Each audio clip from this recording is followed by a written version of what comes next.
If your balls are big enough to challenge me, then bring it on, ping pong.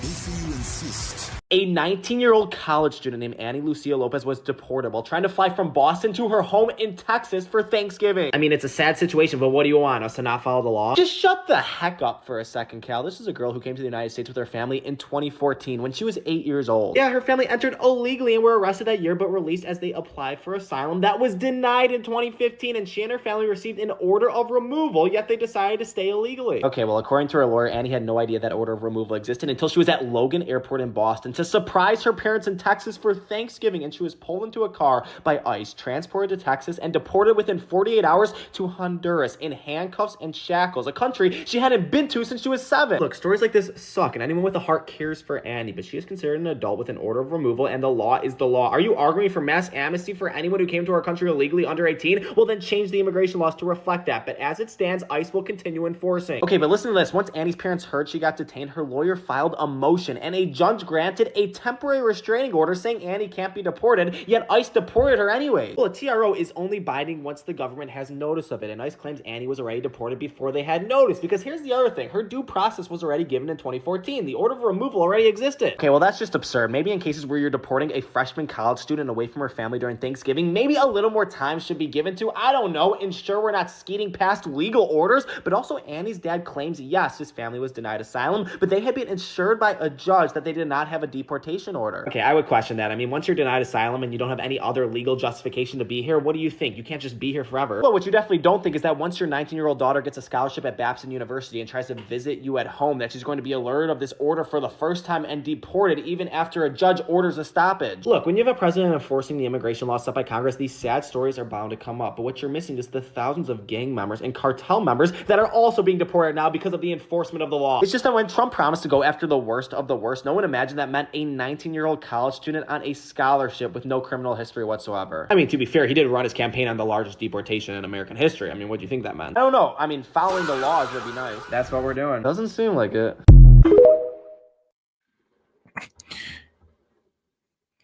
And we are live. Yo, this is S.E.T Media, guys, and I'm back with another one for you. All right, guys, we're about to get into Trump's little engagement with the press after the FIFA, well, what was it, after the FIFA ceremony, and then we're going to get into a media analysis, guys.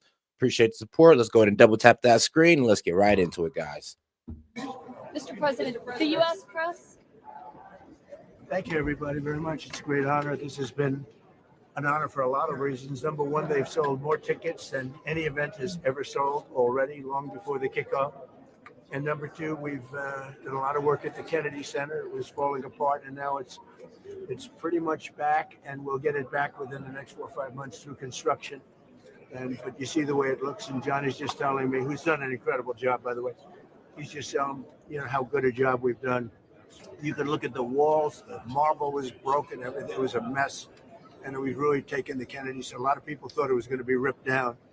And we did just the opposite. So we've done a really great renovation job on it. And over the next 3 or 4 months, it'll be complete. And we're honored to have it here. And it's been very special. We've set a record on ticket sales, as you probably heard already, even long before the event itself. And we're working with Canada, and we're working with Mexico. And it's been a really spectacular. So far, it's been spectacular. Daniel, do you have a question? What are your expectations? You once said that the FIFA World Cup was an opportunity to put a once-in-a-lifetime opportunity to put the greatness of the United States on display. Well, 1 billion eyeballs will be watching this. Yeah, I think even today I understand. I hear that. I know we're a little late to get in there, but it's okay. They wait. So all my friends, I guess they have to wait then. Yeah, they wait. But no, the numbers are incredible. I hear today's numbers are very big. I hope CNN is covering. They 1 billion eyeballs. Today's numbers are very, very big. You're expected to get the FIFA Peace Prize, Mr. President. What would you say to people who say that prize might conflict with your pledge to strike Venezuela? Well, I think the Peace Prize. I mean, I said. Now, of course, shout out Trump to getting FIFA, of course, like I said, or getting the World Cup, the biggest exporting event in the world. I mean, I don't know if you can really maybe that outside the Olympics. Outside the Olympics, this is the biggest exporting event in the world. And I'm on Team America, as unlikely it is that they're going to win, to be quite honest with you.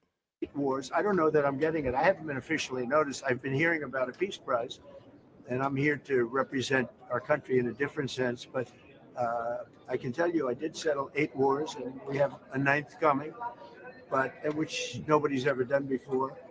But I want to really save lives. I don't need prizes. I need to save lives, and we're saving a lot of lives. I've saved millions and millions of lives, and that's really what I want to do. And I also want to run a great country. And the United States right now is the hottest country anywhere in the world. And 1 year ago it was dead. We had a dead country, and now we have the hottest country anywhere in the world. What are you going to discuss with Canada and Mexico, Mr. But what are you going to discuss with the leaders? Well, we're going to meet with both, and we're getting along very well. You know, we're getting along very well. I don't know. I think we have a meeting set up for sometime after the event. All right, now everybody's a bit scared that Trump is going to bomb Venezuela, and I'm not too sure about that. I believe he's just trying to scare Maduro out of power to get him to run off to Brazil or wherever, but he's just not. He just can't be in power. And this has been an arrangement long set up since the Biden administration that, well, if he lost the election, he was supposed to, you know, concede power. He never did. Actually, he just said, no, F the election, I actually won, even though 80% of the population voted for his opposition, and he just didn't accept that. So America's, well, we're at our wit's end with the man. All right, now let's go ahead and get into the right side of media as we make our way over to the left side. And let's not forget to double tap that screen and like the video, guys. Appreciate the support.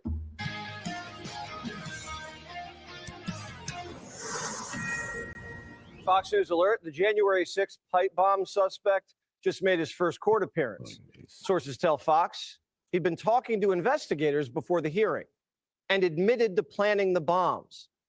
He appeared in court unshackled, dressed in a tan jumpsuit. His family was cheering him on.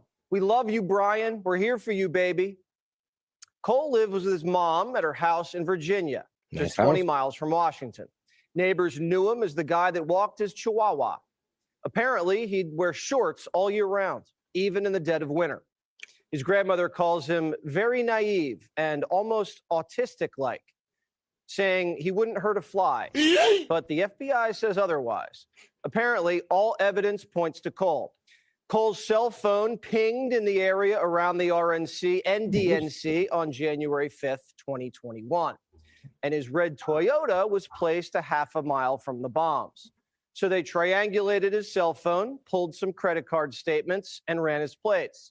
That's Detective 101 work. Joe Biden's FBI had 4 years to figure that out. And Chris Wray told Brett Baer. Yeah, apparently they caught him on surveillance video. They pinged, his cell phone was pinged to a cell tower. So, yeah, they got a lot of evidence that he's the guy. Now, you know, he hasn't been convicted. You know, he's just a suspect. But the FBI is pretty sure this is the guy. How hard they tried. That CNN said was white, which is hilarious, by the way.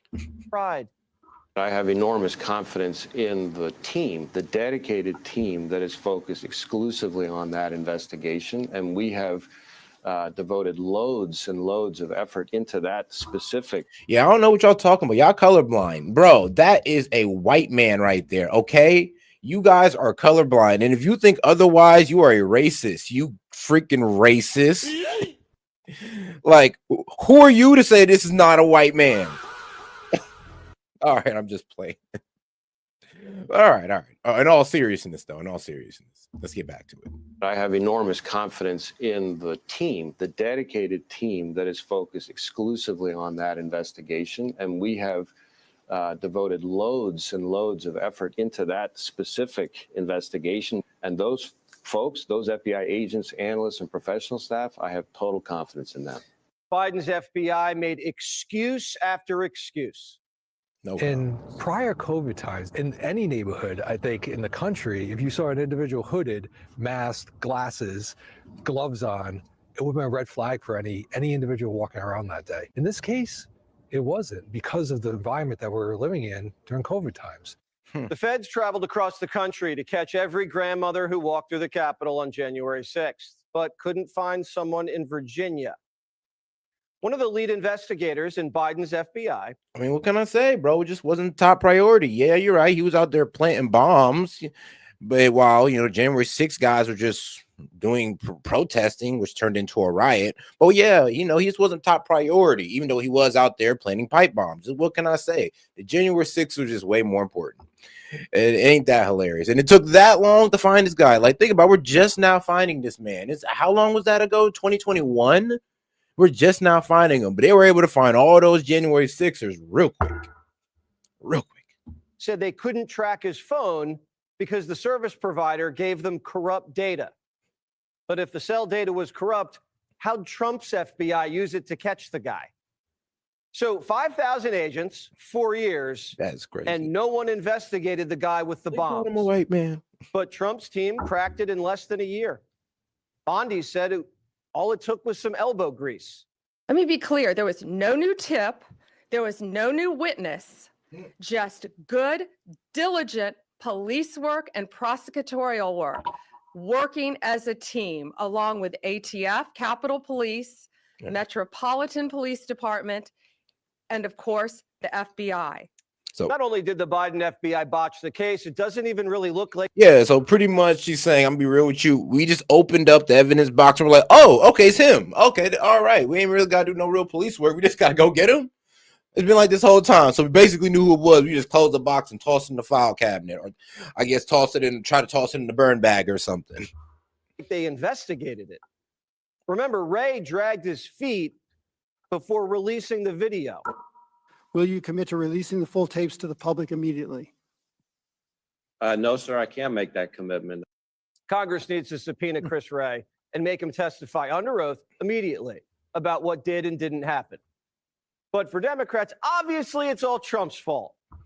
Looking at this crowd doing a victory lap when all the senior FBI officials across all key divisions have been fired for political purposes. It's a little rich that they're saying America's safer. How much earlier could we have? No. Yeah, there's a reason why they were fired. And this is like one of the main reasons that they sat on this for this long. And all it took was just to take the evidence serious. So they had all this information. They had cell phone pings, all this good stuff already leading to this guy. They just had to basically go get him. Yeah, that's why they were fired. Because they pretty much just sat on this information and did not release it or did not care to even, pursue it. Caught this guy if resources hadn't been diverted. If resources hadn't been diverted to locking up 80-year-old women who knit sweaters for a living. Pretty much. Yeah, Biden could have caught this guy earlier. It kind of feels like the media is still working with Biden officials on the case.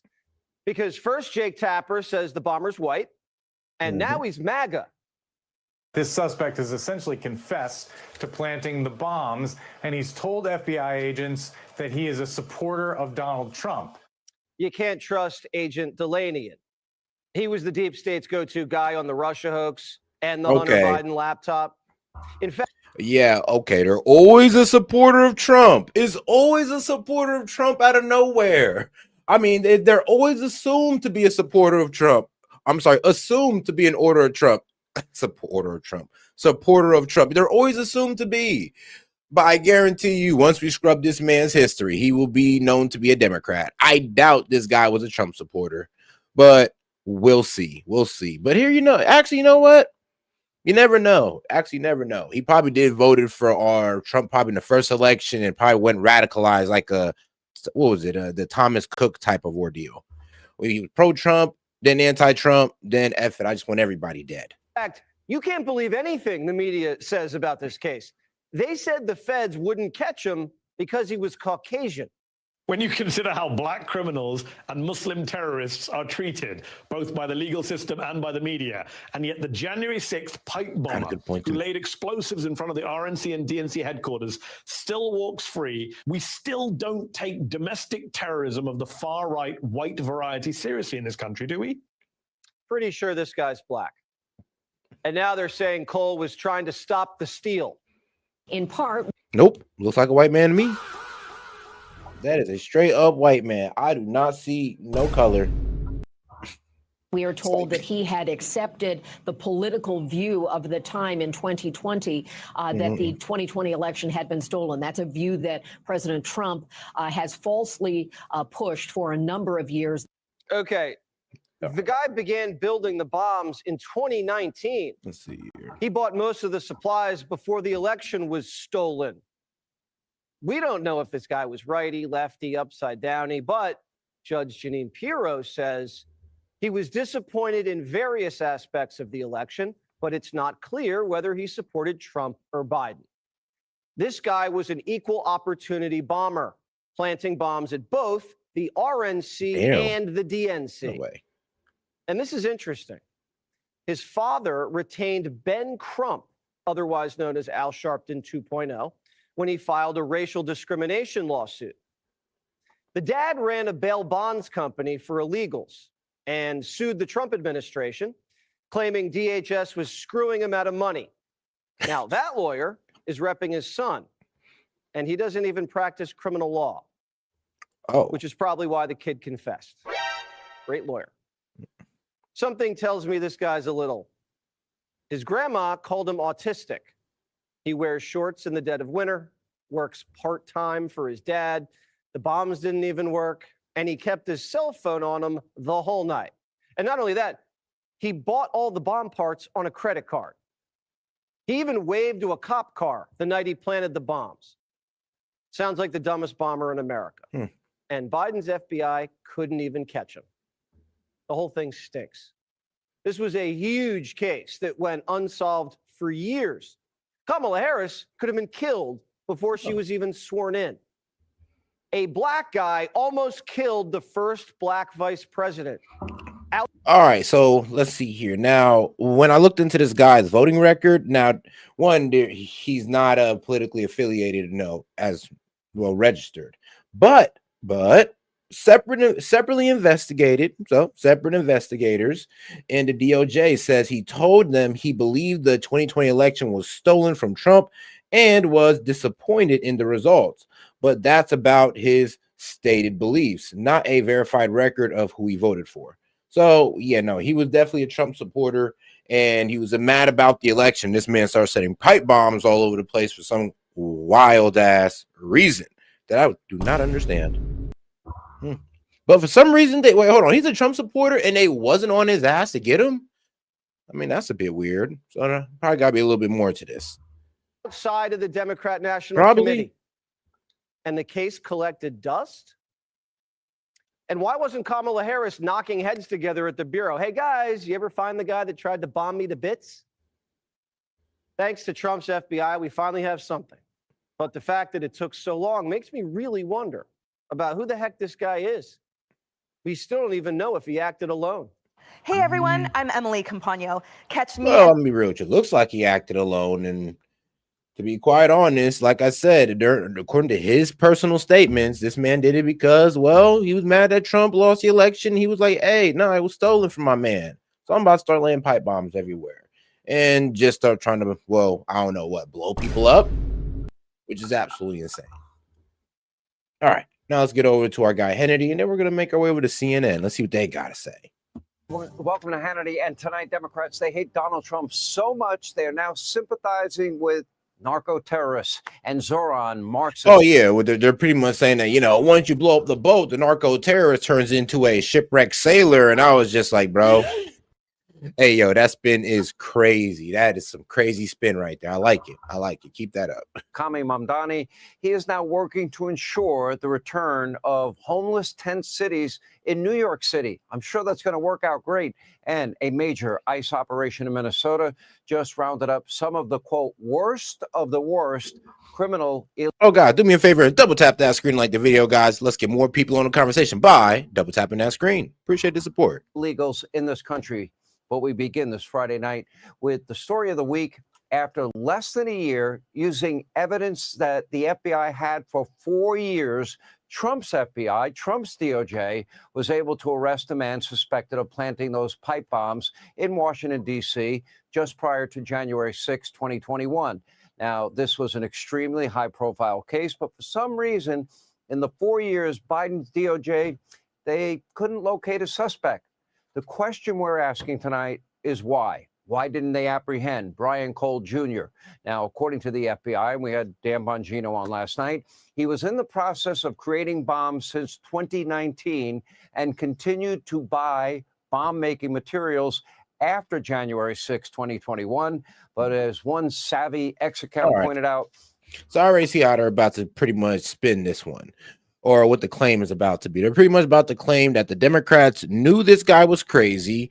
They knew he believed the narrative. They knew he was going to go out and act about it, and they let him do it to pretty much stoke the fire of January 6th. Because, I mean, think about it. A riot plus bombs being blown off by a Trump supporter. Oh, my goodness. And the thing is, they knew all about it, and they weren't going to stop him. Why? Because it stoked the flames. It is what they needed. Now, this is all within speculation, of course. I'm not just going to assume duplicity on the Democratic Party like that. Okay, just a little bit. But come on now. It is tracking a little bit. as the investigation was unfolding at Biden's DOJ. This was the narrative on MSDNC and across the state-run legacy media mob. You decide. Take a look. Sid, I know, but hear me out. Hear me out. Jelani, you're a black man. I'm a Muslim. When you consider how black criminals and Muslim terrorists are treated, both by the legal system and by the media, and yet the January 6th pipe bomber who laid explosives in front of the RNC and DNC headquarters still walks free. We just learned today that then Vice President-elect Harris was inside the DNC when the bomb was found there. We still don't take domestic terrorism of the far-right white variety seriously in this country, do we? No, we don't. Nah, well, I guess we can take out the word white and just insert the word political violence. We don't take political violence in this country seriously. Like, F it, because he was black. Honestly, political violence can come from any race of people, any race, any color, really don't matter. The problem is we just got to make sure that we understand that it's wrong, no matter which side does it, and for whatever reason. Okay, does that make sense to you? Not me. Anyway, you're probably not shocked, but and give me a break, guys. Look, I was just giving my speculation of how Fox is about to spin this. I'm just telling you what Fox is about to sell you, and it's up for you to buy it or not, is that the Dems let this guy go on to commit this, even though they knew he was going to do it to pretty much stoke the flames of January 6th. I'm just going to put that out there. All right? That's what they're going to hit you with. after getting it dead wrong again and again and again for the millionth time, the legacy media mob has still not corrected course. They haven't learned any lessons. You know, the latest hoax about Pete Hegseth, debunked. Now this hoax, debunked. And as we speak, they're desperately trying to make a connection between Brian Cole Jr. and President Trump, some even suggesting that Cole is a right-wing 2020 election denier, even though he started buying bomb parts in 2019. And then there's fake. No, he is. No. He is the 2020 election. Well, he does. He believes the 2020 election was stolen. That is actually true. So he actually told the FBI that. So I don't even know what Hannity's talking about. Yes, this man actually, well, due to the fact that he was doing this because he believed the election was stolen, we can sit there and say he is a Trump supporter. So it is what it is. I mean, the only funny part, the only effed up part about this is they try to say he was white. I mean, you know, the stereotypical Trump supporter, I guess, right? We're at fake news, CNN, exactly where he belongs, who gleefully referred to Brian Cole Jr. as a white man. You decide. Take a look. Brian Cole Jr., a 30-year-old white man from the D.C. suburbs, is charged with transporting an explosive device in interstate commerce and with malicious destruction by means of explosions. So like CNN, you know, ignore all the fires behind me in a city burning to the ground. These are mostly peaceful protesters. I don't know, Fake Jake. I think maybe you got it wrong yet again. It's incredible. Another self-described journalist who believes so deeply in his own virtue could get so many important stories dead wrong, like Joe Biden's cognitive decline, then write a book on it. Now, speaking of Democrats who are often wrong but never in doubt, Congressman Dan Goldman joined Circleback Jen Psaki on MSDNC to commemorate the arrest of Brian Cole Jr. by trashing the people that got the job done. All right, so this is what they're doing right here. So it does look like the left is going to say, all right, this is a radicalized Trump supporter. This is why these conspiracy narratives are dangerous. And that's where they're going to take it. And then the right, well, they're going to take it as, Look, he wasn't even a registered voter or a known Republican. So don't just try to pin this on MAGA or the GOP. He could have just been some crazy guy who just went too far with the conspiracy loon or the conspiracy theories. Like, come on now. So we'll see where this goes. And let's not forget to double tap that screen and like the video, guys. Appreciate the support. The FBI director, Kash Patel, they almost seemed annoyed that the pipe bomb suspect was even arrested. Take a look. Do you have any belief or view that there was anything mishandled by the Biden administration while this investigation was ongoing? I don't even think their allegations are anything was mishandled. It's just the unfortunate reality is that this Department of Justice cannot help but make everything political. It's terrific if they got the pipe bomber. Excellent investigative work. They should be proud of that. But why does it have anything to do with Joe Biden? Why is everything chest thumping and this and that and that? Just do your job. They're so focused on the politics of everything. They're not focused on the safety and security of the American people. I mean, come on now. I had this guy out here running free for about, well, the entire Biden administration. So let's be real. You pretty much could say you put the people in danger by allowing this guy just to run wild. And you guys didn't pick this case up. Like, that's a bit weird. And that is what is missing. That's what we're losing through this dreadful FBI. No question about it. Biden's FBI, Biden's DOJ failed. It was, let's see, Kash Patel, Pam Bondi, Dan Bongino. They got the job done. Per usual, Dan Goldman is spewing utter nonsense. Federal arrests, look at this. They're up a whopping 86%. Violent crime down to one of the lowest rates in modern American history. It is amazing what can actually be done when you purge bureaucrats who politicize and weaponize justice. They spend an awful lot of time, money, energy, resources going after Donald Trump and people around him. And by the way, let the FBI, let their agents do their jobs, investigate crimes, arrest criminals, and you get justice for the people in this country and for victims. The pipe bomb case is only the latest example of this new dedication to law and order, safety, security, and justice in America. The FBI set out to solve this case. Dan Bongino said it last night. No uncertain terms. They did it. They deserve credit. No politics, no hidden agenda, just a commitment to the truth, the safety of each and every American. Hey, everyone. I'm Emily Campagno. Catch me and my co-host. And all right, now let's make our way over to the left because the left is drilling down on this double strike or the double tap strike in the Caribbean Sea against the narco terrorists, or as the left would like to call them, shipwrecked sailors. All right, let's get right into it. Did you see any evidence of them trying to use a radio? No, I didn't, John. No, John, but they were clearly not incapacitated. They were not distressed. One guy took his T-shirt off like he was sunbathing. They were trying to get the boat back up and to continue their mission of spreading these drugs all across America. That was the man in charge of the Senate Intelligence Committee, Republican Senator Tom Cotton, recounting what he saw yesterday in the video of that controversial September follow-up strike on an alleged drug boat. A video that only a handful of top lawmakers so far have been able to see. The debate over what exactly that video shows has fallen, perhaps predictably, along party lines. Today, sources tell CNN that Admiral Frank Bradley, the officer who oversaw the strikes, told lawmakers yesterday he and other military officials deliberated for about 41 minutes while the two survivors clung to the overturned boat. During that time, they also consulted with a JAG officer, a military lawyer, on the legality of a second strike before ultimately deciding to go through with it. All of this as the Pentagon released video last night showing a new strike on another suspected drug boat in the Eastern Pacific.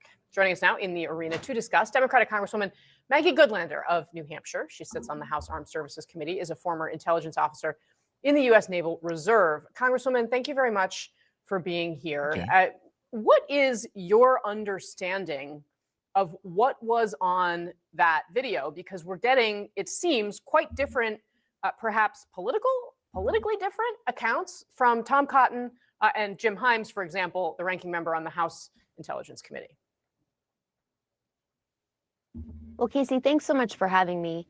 Here's what I'd say. there is bipartisan support for making this video available to the American public.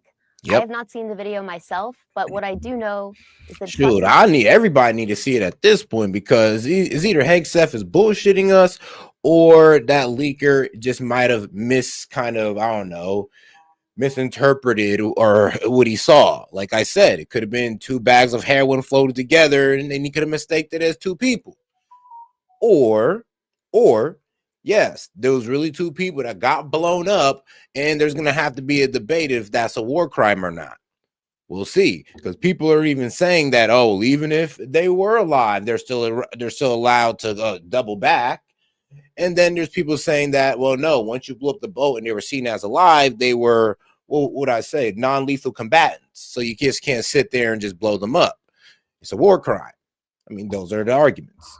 lawmakers who did see it, my colleagues, including Congressman Himes and Congressman Adam Smith, who's the ranking member of the House Armed Services Committee, a committee that I sit on, have said that yesterday's briefing and what they saw raised more questions than they got answers. And look, we should have a full public accounting of what happened here. The president said as recently as 2 days ago that he'd be happy to make this video public, and the American people should see it. Congresswoman, do you believe, based on these accounts, that a war crime was committed here? So look, that is a judgment that depends on a very rigorous and careful review of the facts. And that is something that we are committed to getting to the bottom of. And so that is my position. I'm deeply concerned, as any human being who hears and reads the reports of this account. But this is a judgment, Casey, that is really dependent upon a careful and rigorous review of the facts and a deep understanding of the law too. And I think the law here, yeah, we're all gonna have to. You're gonna have to release it for the facts, because Way Hegseth was talking that, oh, he didn't even see 2 bodies. He just seen a boat with flames on it, so he didn't even know what everybody was talking about when they was talking about a double strike. So, like I said, we'll see if Hegseth was BSing us, or was the guy who leaked the video actually just kind of misinterpreting what he saw. is clear, but the facts are as important as the law. So you I know say this that- from the years Yeah, no. I spent at the Department of Justice. That's exactly what I was going to ask you about, because you do have this deep legal background, and you say that the law is clear. Certainly, the laws of war are clear, but in this case, the United States has an OLC, an Office of Legal Counsel opinion that they have also been circulating on Capitol Hill that justifies any of these strikes, the first strike, the second strike, what have you. Are you comfortable? Do you feel like that legal justification is solid?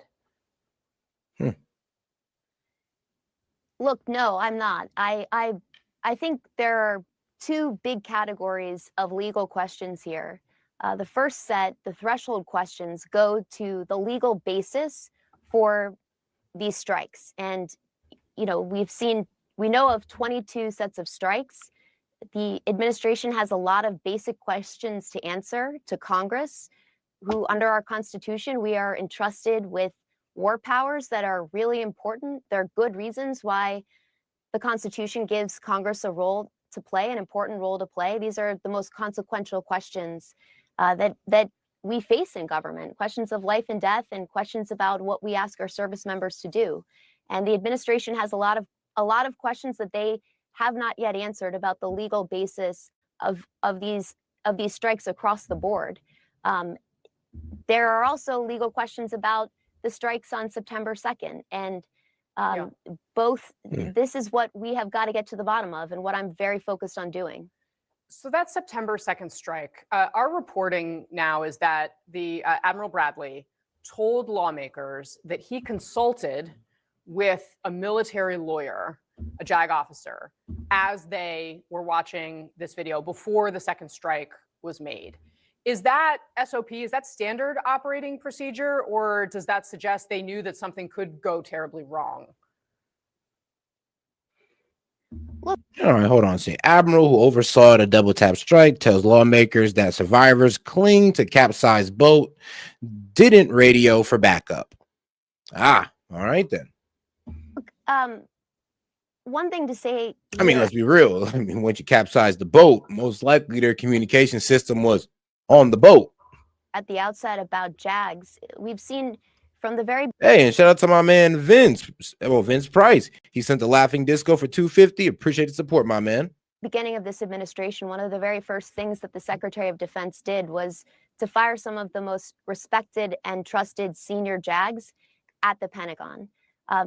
JAGs play an incredibly important role. I asked this question of Admiral Hull. And let's see, Admiral who oversaw the double tap strike consulted a military lawyer before ordering an attack that killed survivors. So, like I said, there was already a military lawyer involved when that order was, when the order was made. So they've already got legal counsel for said order. So we'll also see where this takes it. When he came before the House Armed Services Committee earlier this year, lawyers play an incredibly important role in our military and in advising and ensuring that our military reflects who we are as a nation, but also it goes to the core of military strategy. The law of war is designed with our values and our interests in mind. And so, yes, JAGs would be involved. But the thing to say about this, there are a number of basic questions about what execute orders that would have been issued in this case say, and we're going to get to the bottom of that paper trail. But the fact is, Casey, the president has tweeted publicly on and posted on his Truth Social account that he directed these attacks on September 2nd. The Secretary of Defense ultimately has operational control over all of this. And so that's all a matter of public record. And Yeah, I mean, it's all right. So this is what we're getting from it. Well, or what I got from this video so far. One, the admiral that ordered the strike said that, well, when we capsized the boat or blew the boat up, they didn't call for backup. All right, that's one thing that we know. Thanks for letting us know that. And then two, the second thing that we know is, well, right here.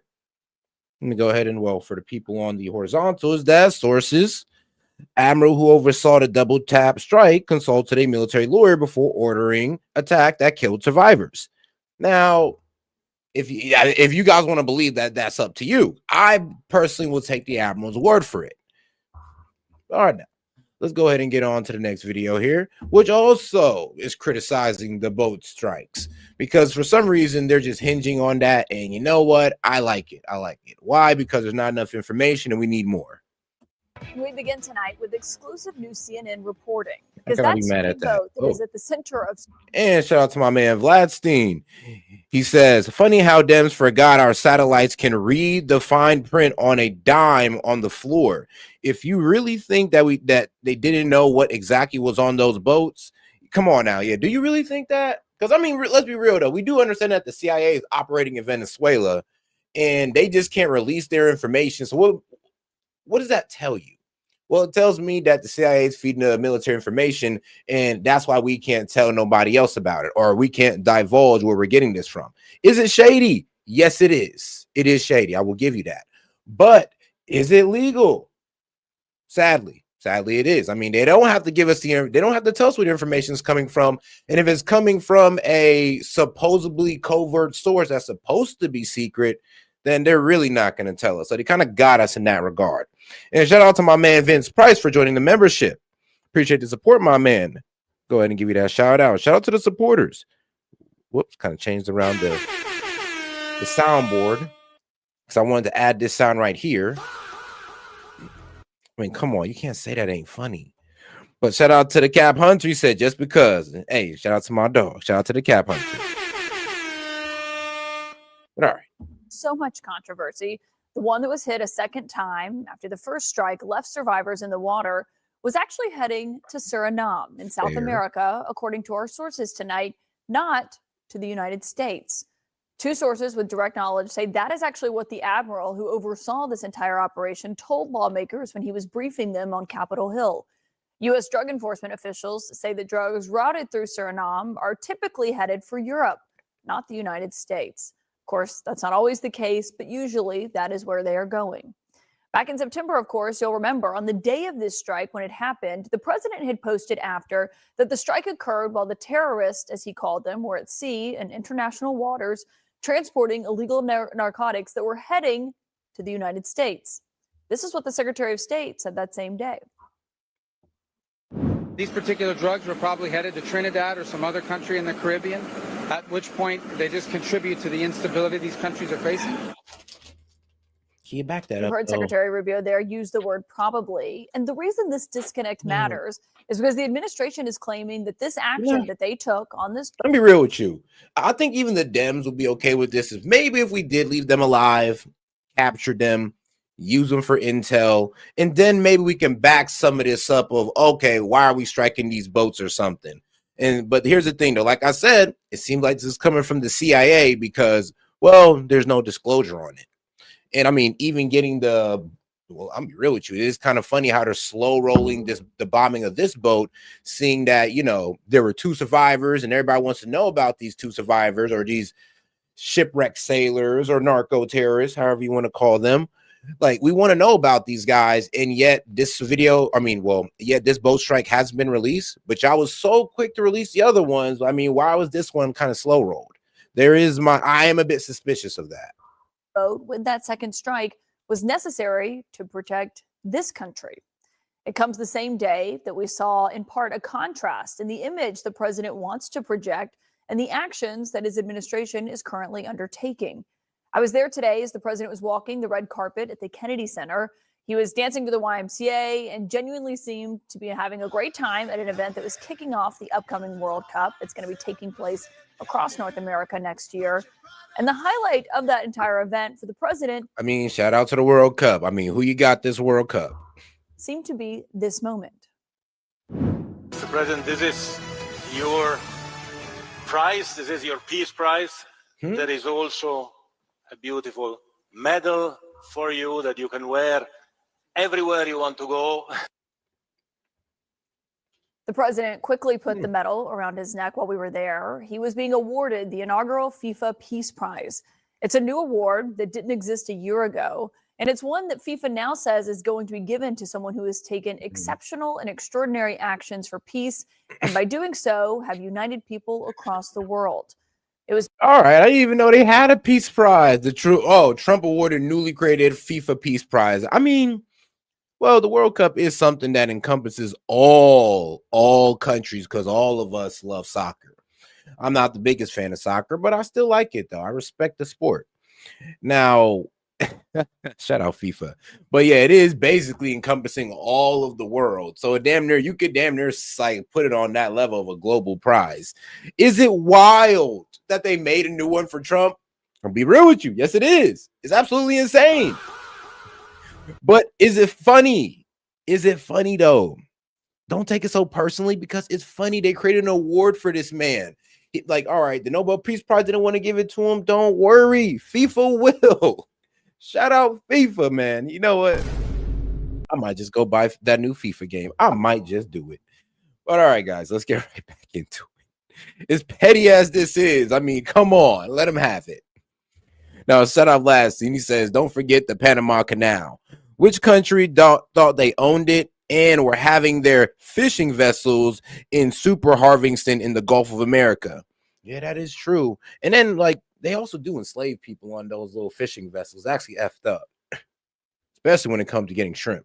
Bestowed upon President Trump by FIFA's president, Gianni Infantino, today. Thank you very much. This is truly one of the great honors of my life. And beyond awards, Johnny and I were discussing this. We saved millions and millions of lives. Now, Infantino was also a really big supporter of giving the president the Nobel Peace Prize. That ultimately went this year to Venezuela's opposition leader, but it is certainly one that has very much been on the president's mind, including during this week's cabinet meeting. Every time I end a war, they say if President Trump ends that war, he's going to get the Nobel Prize. If I end that war, well, he won't get it for that war, but if he ever gets it for the next war, now they're saying, if he ever ends the war. I'll say this. It's not like they're giving it to him for no reason. I mean, did the man not just end multiple conflicts around the globe? Like, I mean, let's be real. To have my man not spared like multiple lives from continuing to be wasted on the battlefield, did he not do that? Okay, then. So let him have it. Let him have it, man. Come on, let's not hate. But Russia and Ukraine, he's going to get the Nobel Prize. What about the other 8 wars? Well, India, Pakistan. well, I say let's not hate, but Sid's not having it though. Apparently, Sid is not having it. Think of all the wars I ended. 40-year-old toddler is wild. I should get the Nobel Prize for every war, but I don't want to be greedy. Actually, the woman who got the Nobel Prize said, "You've got to be kidding. Trump deserves the Nobel Prize." So that was very nice of her. I appreciate it, which is true, actually. But I don't care about that. You know what I care about? I care about death. I care about all the people that are dying. Now, the boat strike that killed survivors in the Caribbean came up during that same cabinet meeting. Hilarious. As the administration has pledged to not stop these strikes, they say they're going to continue to carry them out. In total, after all these strikes are put together, 87 people have been killed in what the president himself has described as a war. It's a war that Congress has not declared, and it is using military force that Congress has not authorized. I asked the president today on the red carpet about these strikes and that a war. Well, I'd have to ask you this. So, well, now, like I said, they're designated a terrorist group, right? So when we bombed the Houthis in Yemen and they're designated a terrorist group, was that approved by Congress? No, it wasn't. It wasn't at all, actually. You can actually look that up. When we struck the Houthis in Yemen and blew up that apartment building, most likely killing innocent civilians, was that congressionally approved? It wasn't. So now these terrorists in the middle of the Caribbean Sea, does that same standard hold to them? Most likely. And the contrast that is created here. You're expected to get the FIFA Peace Prize, Mr. President. What would you say to people who say that prize might conflict with your pledge to strike Venezuela? Well, I think the Peace Prize, I settled 8 wars. I don't know that I'm getting it. I haven't been officially noticed. I've been hearing about a Peace Prize, and I'm here to represent our country in a different sense. But I can tell you I did settle 8 wars, and we have a 9th coming, which nobody's ever done before. But I want to really save lives. I don't need prizes. I need to save lives, and we're saving a lot of lives. I've saved millions and millions of lives, and that's really what I want to do. And I also want to run a great country. And the United States right now is the hottest country anywhere in the world. And 1 year ago, it was dead. We had a dead country, and now we have the hottest country anywhere in the world. Now, the United States is hosting the World Cup along with 2 other nations in this, Mexico and Canada. Both of their leaders were also there at the Kennedy Center today. And of course, that reminded people who were there about the president's own threats to invade one of them and annex the other. Would I launch strikes in Mexico to stop drugs? It's okay with me. I looked at Mexico City over the weekend. There's just some. I mean, yeah, Mexico's kind of having a bit of a problem. They kind of actually had a huge protest going against their president because they found out she was working with the cartel. I mean, apparently, if you're not working with the cartel as a politician, you end up dead. Let's be quite honest. If you are going against the cartel as a politician in Mexico, I am sorry, bro, but you are about to be on a tombstone. And that's just the sad reality of it. I mean, that's just what happens. Big problems over there. Frankly, the way that gets solved is Canada should honestly become our 51st state. Why don't you just join our country? You become 51, become the 51st state. Joining me tonight as we cover the latest out of the Trump administration are my political sources, Van Jones and S.E. Cupp. And S.E., I think if the drugs were not headed for the United States, one question that it raises very obviously is, what does that do to the justification that we've been hearing from the president and all these officials about why they did this? We are so far out of the bounds of the confines of the Constitution. We're not allowed to just extrajudicially kill people because their cargo may or may not at some point reach. Wrong. We're actually killing them because they've been designated as a terrorist group. That's why we're doing this. And then, of course, you know, the drug part's a part of it. Remember, it's not just because they're transporting drugs. No, not at all. Or we'd be blowing up people on the interstate highway. No, it's more about, no, they are a terrorist group, a designated terrorist group that's transporting drugs into America in order to fund their operations all through Latin America. And that be going from, transporting other drugs, human trafficking, human smuggling, and corruption of government. I mean, do we what? Am I wrong? Of course not. The United States. That's number one. Number two, The sheer incompetence of this administration is appalling, disturbing. It's embarrassing. Marco Rubio said it was headed to Trinidad. Bradley says Suriname. Trump said the United States. Pete Hegseth has given half a dozen versions of what actually happened and what he knew and when he knew it. The Pentagon, the Department of Defense, has historically been revered and feared around the world. And it is now a laughingstock, not because of the good men and women who have dedicated their lives to service, but because Pete, the warrior princess Hegseth, is running this organization on sheer bloodlust and not competence, not brains, not the law.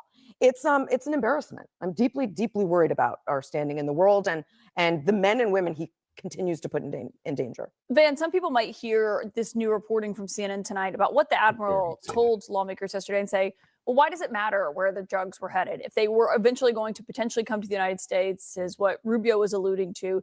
I think there's a lot of questions of the underlying intelligence here and what that shows. But what would you say? I would say that we have laws to deal with drugs. The Coast Guard, that's their job, is to stop those boats. Yeah, I know. We used to do that to them when they were just a criminal organization. Yeah, when we handle cartel like that, yeah, that's what we were doing. But no. Now they're designated a terrorist group. Now they're on the same level as ISIS, Al Qaeda. I mean, Al Shabaab, the Houthis, all of them. They're on the same level as that, and we treat them as such now. I mean, yeah, striking them with no congressional approval. It's just what we do. I know I don't like it. I know most of you don't like it, but it's just what we do. We don't murder people because they're carrying drugs. This is murder for political theater. It's wrong. Come on now. It's not about carrying drugs, it's about them being designated as a terrorist group. I mean, the Taliban was also dealing with drugs. We bombed them too. I mean, it really don't matter if they're dealing with drugs or not. If they're a terrorist group, they're going to get bombed. And no, I don't like the reality of that because we do it all over the world and we throw dysfunction into certain countries over it. But it's just how it is. And we've been doing it legally under our military law, apparently, for years. We keep showing these images. This is not a video game. These are human beings who are being murdered. And you can't just say, well, somebody has drugs. We treat people with drugs differently than we treat people with, say, bombs. You saw, one of the senators today from the Republican side said, yes, dog. But how do these people fund their arms getting? Like, think about it. How do you think they get it? Usually through selling drugs. I mean, that's what they do. The drug market is very profitable, and then it can get you linked into the arms market as well, because it usually goes hands in hand somehow, some way. It usually works like that. Well, if they were bringing bombs to the United States, we could blow them up. Well, listen, if you go right now onto Times Square and you have 100 pounds of drugs and somebody else has 100 pounds of explosives, the cops treat the person with explosives differently. So, they're stretching, they're making up stuff to justify doing something that is morally wrong, is politically dangerous, but also it's illegal. I mean, come on now. I mean, now this is straw manning. Like, they're simplifying the argument to make it more attackable. Instead of focusing on the fact that they are now considered terrorists, they're shrinking it down to, well, they're just carrying drugs, which is well, true. Actually, that is true, but it's more than them just carrying drugs. So they are straw manning. It's illegal, and rule of law is going down the drain. People have been using drugs in the world for 10,000 years. You don't get to murder people over it. And when we become war criminals, people look at America as setting some kind of standard and following rules of engagement. And when we lady, I just want to let you know, we treat our drug dealers the nicest over here. There's public execution for these guys in other countries like China. Japan, that's a life effing sentence. You being a drug user could be like a 10, 20-year sentence. So trust me, we actually treat our guys pretty nicely. We probably should pick up the standards of other countries, how they treat their drug dealers, to be quite honest with you. Stop doing that. It gives permission to everyone else, including every bad actor, to stop caring too.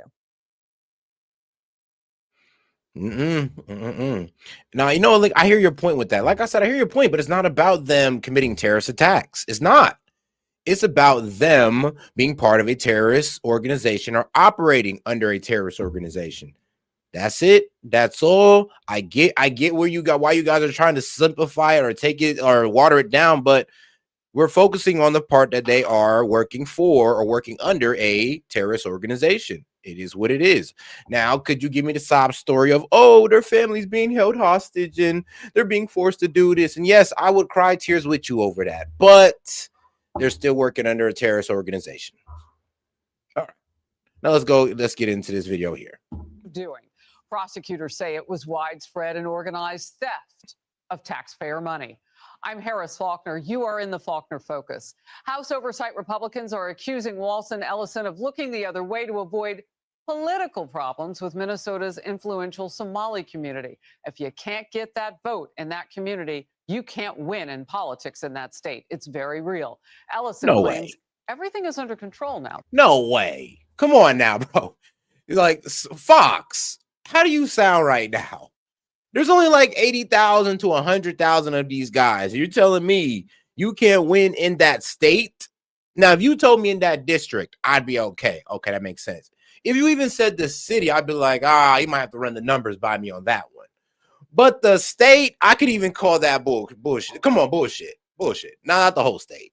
You don't need to satisfy. You could piss off every Somali in the state of Minnesota and be governor at least, as long as you appeal to everybody else. We're glad that we took the action that we did. I convicted over 300 people in the last few years for Medicaid fraud. So we are very— Oh, God, do me a favor and double tap that screen and like the video, guys. Appreciate the support, but let's get more people on the conversation by double tapping that screen and hit the icon at the top to go to the main page and subscribe to the channel. Appreciate the support, guys. very able to go after fraud, and we do all the time. Prosecutors have charged more than 75 people, so they didn't find everybody clearly if they were even looking, in 4 separate ongoing investigations. Here's the Republican Minnesota House Speaker. We're finally getting that national attention that we need so much here in our state to have full investigations. But you're right, it's over $1 billion in taxpayer dollars that have gone out to fraud instead of going to the people that needed those services the most. Former White House Press Secretary Ari Fleischer in focus in a moment. I want to go straight to our correspondent Garrett Tenney, who's been all over this story since it broke. Garrett. Well, here's the level of fraud investigators are finding in Minnesota is growing by the day. Kelly Loeffler, who leads the Small Business Administration, says in the 2 days her agency has been investigating the state, they've uncovered at least $1 million in PPP fraud just 2 days in. Makes sense. Several of the whistleblowers in Minnesota have also told lawmakers they believe the total amount of fraud could total up to more than $8 billion. Governor Tim Walz, who is up for re-election, is under fire for all of this happening under his watch. But he says they have paused these programs. They've brought in outside auditors to get an idea of how far-reaching this fraud was. They're taking steps to keep it from happening again. And he's defending his management of the state while also taking shots at Republicans and the president. Of course. And in spite of the headwinds we're up against, Minnesota ranks economically, economic growth, happiness, number of people insured, education levels, near the very top. So I'll tell you what, I have no interest in having this state look like Oklahoma or Mississippi. And if folks are going to commit crimes here— All right, bro, hold on now. What do you mean by that, bro?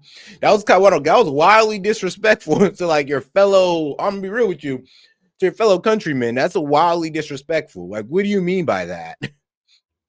There are great places and great like neighborhoods, great cities in all states. I'm not gonna sit here and say that only good cities and good states are in red or blue states. Like, bro, chill with that. Like, really? Because our generous spirit and our programs that we have is going to give them some kind of cover, they are sadly mistaken. Yeah, Minnesota is also now home to the single largest pandemic fraud scheme in the country. And Republicans argue that Walz and other Democrats opened the door to this by offering such generous social welfare benefits without any real protections against fraud. He said, explain the 8 wars he ended off the dome. Like, explain them? Well, I know the most current one was Congo and Rwanda, of course. I know there was Cambodia and Thailand. Let's see. Of course, there's Israel and Gaza. That's 3. Man, that's the first 3 off the top of my head. if anything else comes up, I'll let you know. I'll let you know for sure, buddy. Don't worry. I got you, Sid. I got you. And then ignored warnings about that fraud because they didn't want to lose the support of the Somali community. The whistleblowers that I've spoken to Oh, are saying India and Pakistan. I don't even know how I forgot that one. India and Pakistan. So there's 4.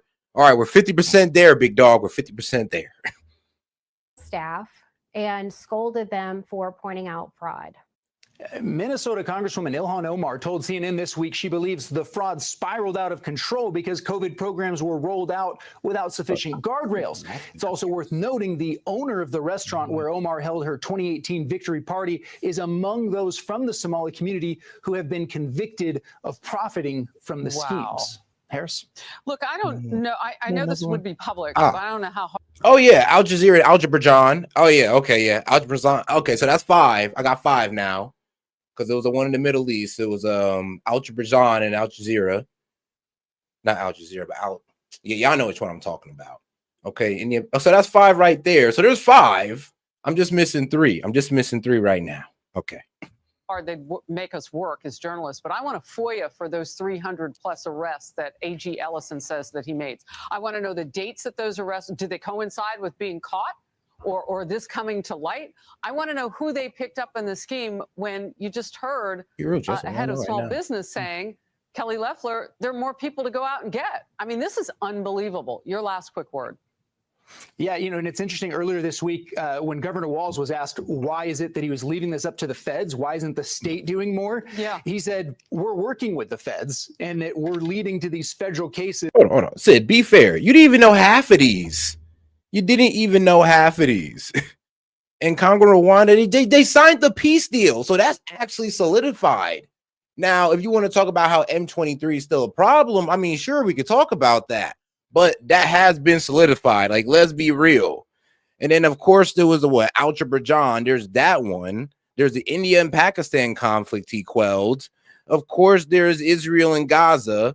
I mean, and then the Congo and Rwanda. So there's 5 right there. I'm not sure, like, why you're hating on Trump for these peace deals, dog. Or, I mean, why you're trying to be so, I guess, I don't know. Why you want to be so descriptive about them, but hey, they are signed. Their signing ceremonies are out there on YouTube, so you can't sit there and say they're bullshit. The only one I say that there isn't really a signature signed to is India and Pakistan. That's the only 2 that really isn't assigned to it. He just got in between them and said, I'm just going to put tariffs on you guys if you go to war. He didn't answer that question repeatedly, though, of why it is that the state itself hasn't done more to go after these fraud cases. Wow. And just to hear Tim Walz say he's working with the feds after every push against ICE, different topic, same attitude, though. So interesting. Now, to save his own hide, he's going to work with the feds for that investigation. Garrett Tenney, thank you. Minnesota's fraud scandal is raising much larger, more far-reaching and implications questions about the welfare state and government bureaucracies across America. The Wall Street Journal editorial board is honing in on that issue. That is at the heart of, remember, Doge's mission to cut out things that weren't working that cost us so much, to cut that. And it's a huge concern for taxpayers. Here's part of that article. The main problem here isn't ethnicity or migration. It's the incentives for. And shout out to my man Vladstein. We need to have a referendum placed on the national ballot to vote yes to put term limits and any anti-lobbying rules on them when they finish. No, facts. Nah, facts. Well, boy, man, they're fighting tooth and nail over that, which is absolutely strange. Because I mean, the voting base agrees to it, but not the politicians. Or they'll tell you in our face, like they'll say that they agree to it, but behind closed doors, they'll most likely vote against it. Indolence and fraud at the heart of the welfare state. And all that free money with few guardrails is an invitation to theft. Columnist Kim Strassel echoes that with this quote, Minnesota raises to alarm level a separate need for reset. The system itself, the government machine, is broken. The system serves more as a cash machine for criminals than a safety net for the needy. Why not? Here's Republican Senator Joni Ernst. Okay, here. We need to continue the ability to audit all of those books, all of those funds, those grants that went out through the various COVID programs. I am all on board with going back and exposing what has happened in Minnesota. And let this be a lesson as well, not just to Minnesota, but to all of the fraudsters that exist out there that have taken money that did not belong to them and should not have gone to them. Well, she's right about that. They're taking a look at other states, including California. That for another day. Let's focus in on this really wildfire going on in terms of politics in Minnesota right now. Ari Fleischer, former White House. And shout out to City, says, you want to look up these peace deals? Now, I did say conflict enders and peace deals, but sure, why not? I got you. Press secretary, Fox News contributor. I got you, big dog. Why not? Ari, how do we not focus in on what the motivation to do something like this would have been? And that's is you cannot win in that state in politics without that Somali community. And they are at the heart of this fraud allegation. Well, I think there are two issues here. The most fun. I don't know, man. I don't think you could sell me on that. Like 80K controls what the entire state's elections. That's ridiculous. The mental one. Maybe if you told me there are like 4 million Somalis in Minnesota, sure, but only 80,000, maybe 100. But come on now. Is the ripping off of the welfare state, which is human nature. This is just the tip of the iceberg. Why does anybody think this is limited to Minnesota or any of the 50 states? This is what people do when the government hands out free money. They create fraud to get more of it. And this is why big government equals big fraud and wasted money. It always has, always will. And what's vital now, and this is where if Walter Ellison, the governor and the attorney general, knew of this and looked the other way, they need to be thrown out of office. Because this is corruption because of the key Somali community, as you referenced, Harris. Look, how do we look at this in terms of DOGE, Department of Government Efficiency, and all the pushback that Democrats had on this? I'm wondering now, were there some other underlying things going on to push back on that, like this? Well, that's why I supported DOGE so much. Big government equals big waste. The two just go hand in hand. There will never be sufficient guardrails on any federal spending program because people are always going to figure out a way to cheat it. That's the problem with big government. That's the problem with free money. This is the fruit of the welfare state. Now, keep in mind, too, this is almost 2026. COVID happened 2020 to 2021, 5 to 6 years ago. This is only coming out now. Right. What other programs throughout the federal government were full of fraud and they're only being caught later? So what you need now is high-level prosecutions. People need to go to jail for an excessively long time, and people need to be forced to give the money back. The government can claw money back when it was given out fraudulently like this. That's what you need to do. Looks like Minnesota won't do that. Minnesota will just try to let this be swept under the rug because of the importance of the Somali community there. But as the Wall Street Journal was good in pointing out, this is not about ethnicity. This is about government welfare state and the fruits of welfare. Look, Islamic terrorist group Al-Shabaab is said to have gotten that money. You can't claw that back. Right. Wow. All right, let's move to this. And thank you very much. All right, this news just breaking moments ago. Fox News has obtained photos of one of the Somali illegal immigrants wrapped up in the Minnesota fraud scandal, posing with several high-profile Minnesota Democrats, including Congresswoman Ilhan Omar and Governor Tim Walz. The man pictured. Yeah, that ain't a good look. That is not a good look for them. And like I said, it is a bit weird how they're saying, okay, now I'm somewhat starting to see it, but nah. I can see how they have Somalians high up there in their government, but to sit there and say that the Somali community controls the voting outcome is crazy. Abdul Zahir Ibrahim, he entered the country in 2000 and has had an order for removal since 2004. He also has a prior conviction in Canada for asylum and welfare fraud. ICE tells Fox News Ibrahim was granted temporary protected status for 10 years, but should have never been eligible. We are going to have more on this in our next hour. A massive fraud scandal unfolding in Minnesota, turning into a wake-up call on America's broken welfare system. As more details come to light about scams that bilk taxpayers out of what could be more than $1 billion. Yes, they sound like Dr. Evil. It's $1 billion. Welcome to a new hour of America Reports. I'm John Roberts in Washington. That's real money, Sandra. That is real money. Good to be with you on this Friday, John. I'm Sandra Smith in New York. So one startling example sticking out concerns a program to help recovering addicts find stable housing. Initial estimates for the housing program was for just under $3 million annually.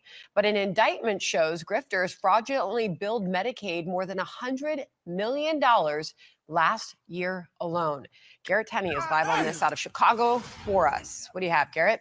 Well, Sandra, several of the whistleblowers in Minnesota have told state lawmakers that by the time these investigations are through, they believe the actual size of this fraud, the amount of taxpayer dollars that has been stolen, could be higher than $8 billion. We are already seeing some of that. 2 days into the Small Business Administration's investigation, Secretary Kelly Loeffler says the agency has uncovered at least $1 million in PPP fraud. And the state itself is now looking into the possibility of fraud in another Medicaid program. Minnesota's Department of Human Services is now pausing the issuing of new licenses for disability service providers over concerns of fraud after an explosion in the number of applications for new licenses over the past 5 years. Jesus, this is like fraud going on across the board. Like, this is complete mishandling of taxpayer money. And I mean, the way they're abusing Medicaid, of course. No wonder they want so much spending in Medicaid. It's like, bro, you're taking out of our fraud fund. So, of course, they're fighting for extra spending in Medicaid. It all makes sense now. Well, it always did, actually. Going up 283%, while the number of people needing those services only increased by 25%. Governor Tim Walz, who is up for re-election, is under fire for all of this happening under his watch, but he says they have investigated every claim of fraud that's come in, something whistleblowers dispute, and says the state is taking the steps it needs to keep it from happening again. We've acknowledged that this is serious, needs to stop. It is stopping. tough. People are continuing to go to prison. I think the good news for Minnesotans to know when that 90-day pause is over and the third-party audits are done, we will have a better picture than we've ever had, which I think is really good.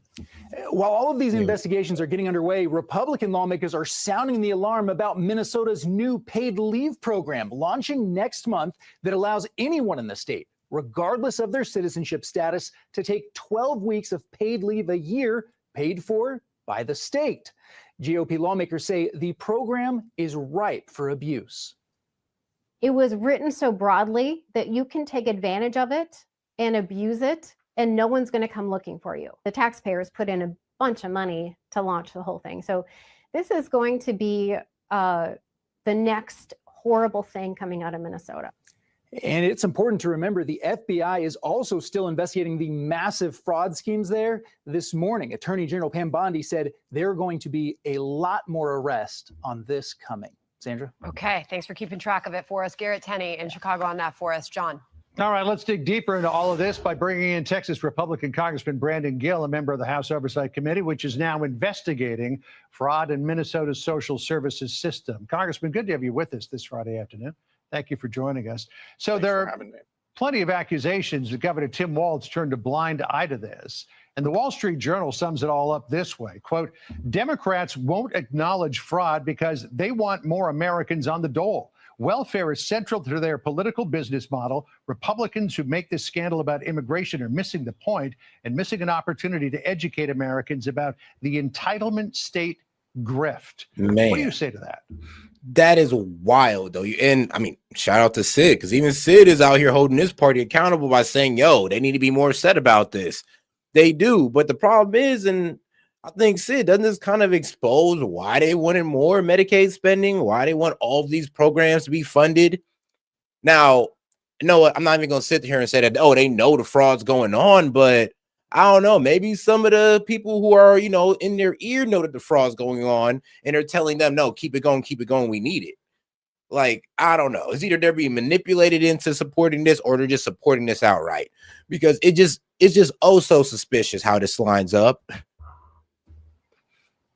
I mean, fighting tooth and nail for Medicaid, but Medicaid is highly fraudulent in some of these states. Like, come on now. I would say First of all, that I agree that the problem is that the welfare state has gotten far too big with almost virtually very few real eligibility checks or anti-fraud provisions. But I do think that there is clearly an immigration component to this as well. You know, the famous economist Milton Friedman famously remarked that you can't have both open borders and a welfare state. And for decades, the Democrats have been trying to have both. They've invited as many people as they possibly could from all over the globe into our communities, including tens of thousands of Somalians into Minnesota, and then opened up the welfare state to provide benefits with almost no anti-fraud provisions whatsoever. And this is the obvious result. We knew. All right. But I did promise Sid I was going to get to this, though. So we could all direct our attention to our guy over here. I mean, shout out ChatGPT. I had to have ChatGPT graphed out the conflicts. Yeah. So you can see I ain't bullshitting, my man. So, yes, of course, we got the Israel-Hamas deal. So we got the Israel and Hamas. We got Israel and Iran. I guess, wow, I mean, I guess you can count that too. I mean, Sid, if you want to be fair, you know, we can count that. India and Pakistan. And then, of course, remember, this one's not really a peace deal. This is him just stopping the conflict because he intervened and got them to agree to a ceasefire with the threat of tariffs. Now, you know, the flare-up ended, and this is where the conflict, and this is where the conflicting arguments are right here. The flare-up did end with a ceasefire, but India said the U.S. didn't broker it. They said talks were bilateral. Pakistan, by contrast, nominated Trump for a Nobel Peace Prize over his role. So India says, no, Trump had nothing to do with it. But Pakistan said, what you mean? Trump had everything to do with it. What are you talking about? So I don't know what India's deal is, but it is what it is with them. Thailand and Cambodia, border fighting. Yeah, now you've seen their signing ceremony on that run. Rwanda and Congo. Well, we've seen the signing deal on that one. And Armenia and Azerbaijan, we've seen the signing on that one. Ethiopia and Egypt. Now, Trump claims he brought peace between Ethiopia and Egypt over the Grand Ethiopian Renaissance Dam, but this has been a long-running political dispute over the Nile water and has never actually been a shooting war between them. There is also no signal 2025 deal to resolve this dispute. Tensions go up and down, and there has no war to be ended. So I guess we can't count this one. But U.S. versus the Houthis. Now, Trump did launch heavy strikes on them, but then, like I said, he did let up on them. So they're counting that as a conflict ender. Not really sure if you count that one either. So I guess we can give him at least like 5, maybe 4 or 5 out of the 8. I get that.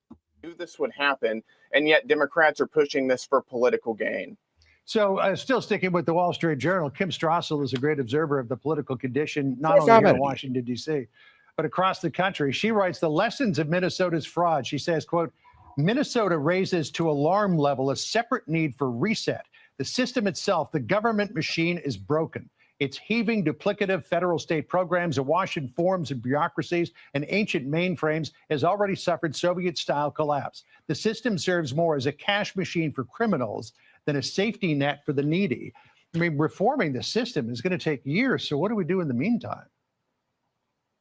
Well, I'll tell you what House Republicans are working on and what we already have done in the president's tax bill, which he signed into law earlier this year, was to start to right-size the welfare state and say, introduce basic ideas like if you are receiving Medicaid or food stamps, you need to either be working or seeking work. We tightened up eligibility requirements. We added in provisions that means we need to check more often whether people who are receiving benefits actually should be receiving benefits.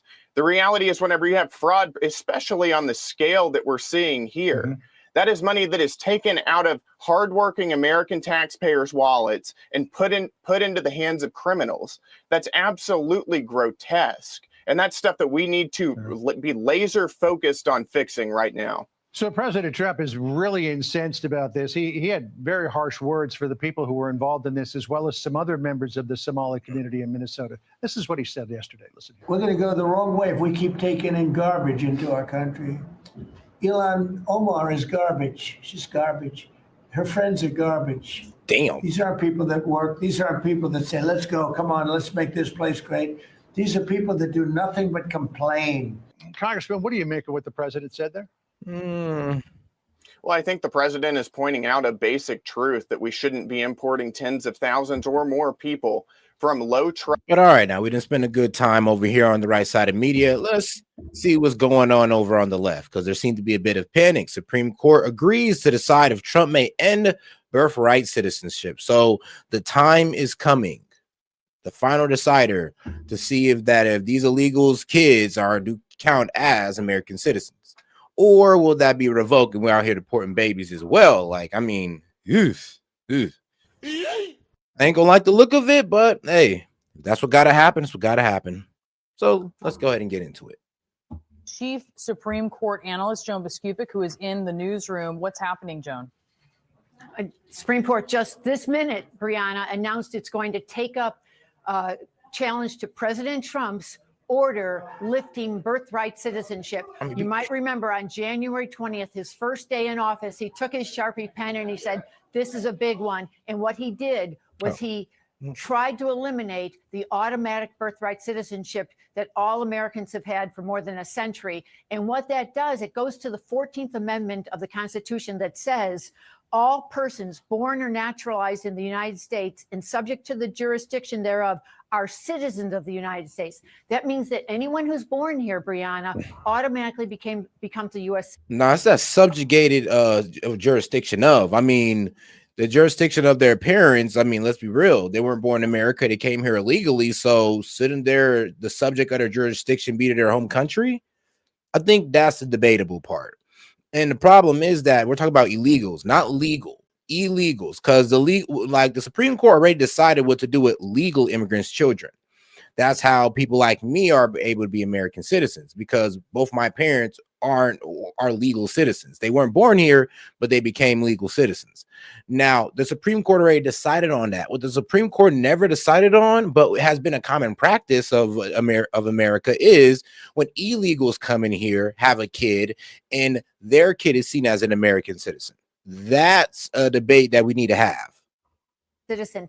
And what Donald Trump's executive order tried to do was say anyone who was born of someone who was not here lawfully or who was here on some sort of temporary status, that person's baby would not automatically be a citizen. It's a very, it's probably of all the Trump actions that have been taken to date, Brianna, this one is the most challenging, because what it does is it flies in the face of the 14th Amendment that was adopted in 1868, and it flies in the face of an 1898 Supreme Court precedent that said, even if you were born of, in that case, it happened to be a Chinese national, even if you were born of someone who was not here as a U.S. citizen, you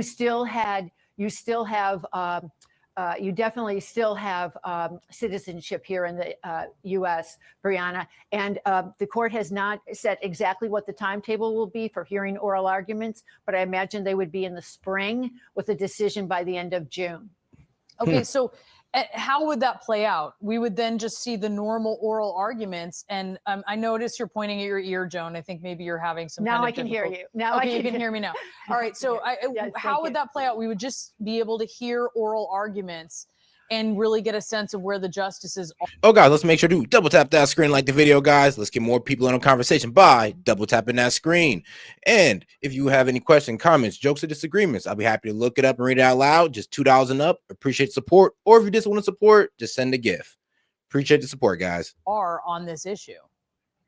Exactly. Just as a kind of reminder of what's happened, the Supreme Court took up a kind of a mini chapter in this last spring when several lower court judges said that this was blatantly unconstitutional and issued nationwide orders. And the Supreme Court heard just a part of that dispute, saying they'd look only at lower court judges' authority to issue nationwide injunctions.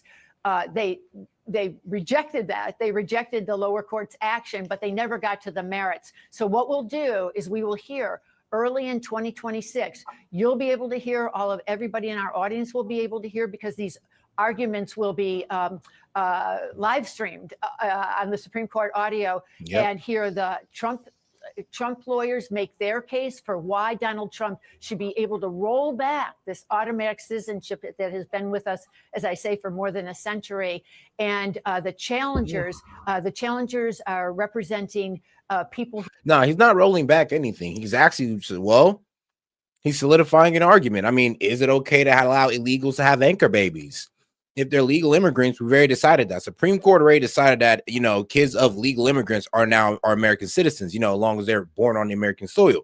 We've never decided about illegals. So we're not rolling back anything. We're just solidifying where we stand on birthright citizenship. Who are here on temporary status and who have had children at immigrant advocacy groups. This could potentially affect hundreds of thousands of babies born in the U.S. every year, Brianna. So we'll hear those arguments. They'll both make each side of the case. And then, as I said, likely by the end of June. Now, I've really tried to convey what a major step this was of all the Trump executive orders that have taken place since January 20th. This one is probably the most audacious. And, you know, that is actually not a judgment that's too far-fetched, because even the Trump lawyers have talked about it as a novel and sensitive thing that he's doing here, because no one has ever tried to roll back something that's been in place since 1868 in the 14th Amendment. So I have to say, just at this point, having not even heard the arguments that will be presented to the court, they have a very steep mountain to climb if they think they're going to get even this conservative court to rule for them, Brianna. Yeah, so true. And very interesting that they've decided to hear the arguments, because whatever they say is going to that's what I'm saying. She's trying to make it sound like they're going against all, you know, like birthright citizenship, but no, they're not. I mean, like I said, they're only deciding if the kids of illegals are getting birthright citizenship. That's it. That's all. So her trying to make it sound like, oh, they're coming after everybody's citizenship, even the legal ones. Like, no, that's not true at all. Sadly, that's already been, actually not sadly, but thank God that's already been decided by the Supreme Court. But all right. Very, very important. Joan, thank you so much. Yes, and if I could just, yeah, I just want to mention one thing, Brianna. Every lower court judge who has heard an early version of this case has ruled against the Trump administration. Yeah, we'll see if the court goes along the same route. Look, I want to. Yeah, we'll see about that. Something else pretty seismic because, like I said, there's some good arguments. I mean, there is no good arguments to end all birthright citizenship. There's no good argument for that. But there's a good argument to sit there and be like, yeah, well, maybe we shouldn't let illegals have anchor babies here. Like, maybe we shouldn't allow that. I mean, there's good arguments for that, to be honest with you. So I'm not really sure what the problem of having that out in the Supreme Court. All right, let's get right to it. Country is far too expensive. Donald Trump and Republicans promised to lower costs on day one. Costs haven't gone down. I mean, that's crazy. I mean, you guys increased costs, and now you're complaining about, oh, the affordability crisis. Yeah, well, you know, when prices go up 20% across the board under you guys, what do you expect? For that to be fixed in 10 months? All right. 20 million Americans are going to face either massive increases of premiums or not be able to afford health insurance at all. That is a national crisis. Now, Trump is taking his affordability push on the road, but Democrats are under strict orders to go all in on what they're calling this affordability crisis. And obviously, some people are very worried out there and they think prices are too high. But the Democrats are the ones who got us into this place in the first position. Even the DNC's Ken Martin is basically admitting it. Inflation has been a challenge for a long time now in this country, but the reality is Donald Trump and this administration made it a lot worse.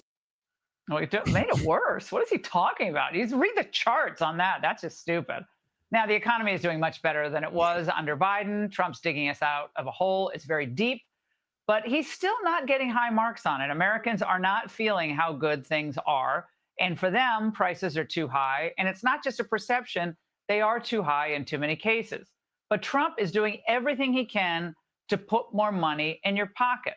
He's giving families a head start with the new Trump accounts, a new savings plan for newborns, which is fantastic. Of course, tariff rebate checks, he's promising those. Rents are falling. Mortgage rates have dipped. It's near its low for the year. And the average gas price hits its lowest level since 2021 this week. True. Here to weigh in is Matt Towery, pollster, political analyst. Yeah, national average is just like, what, 6 cents above $3. Chris Bedford, the Beltway Brief author.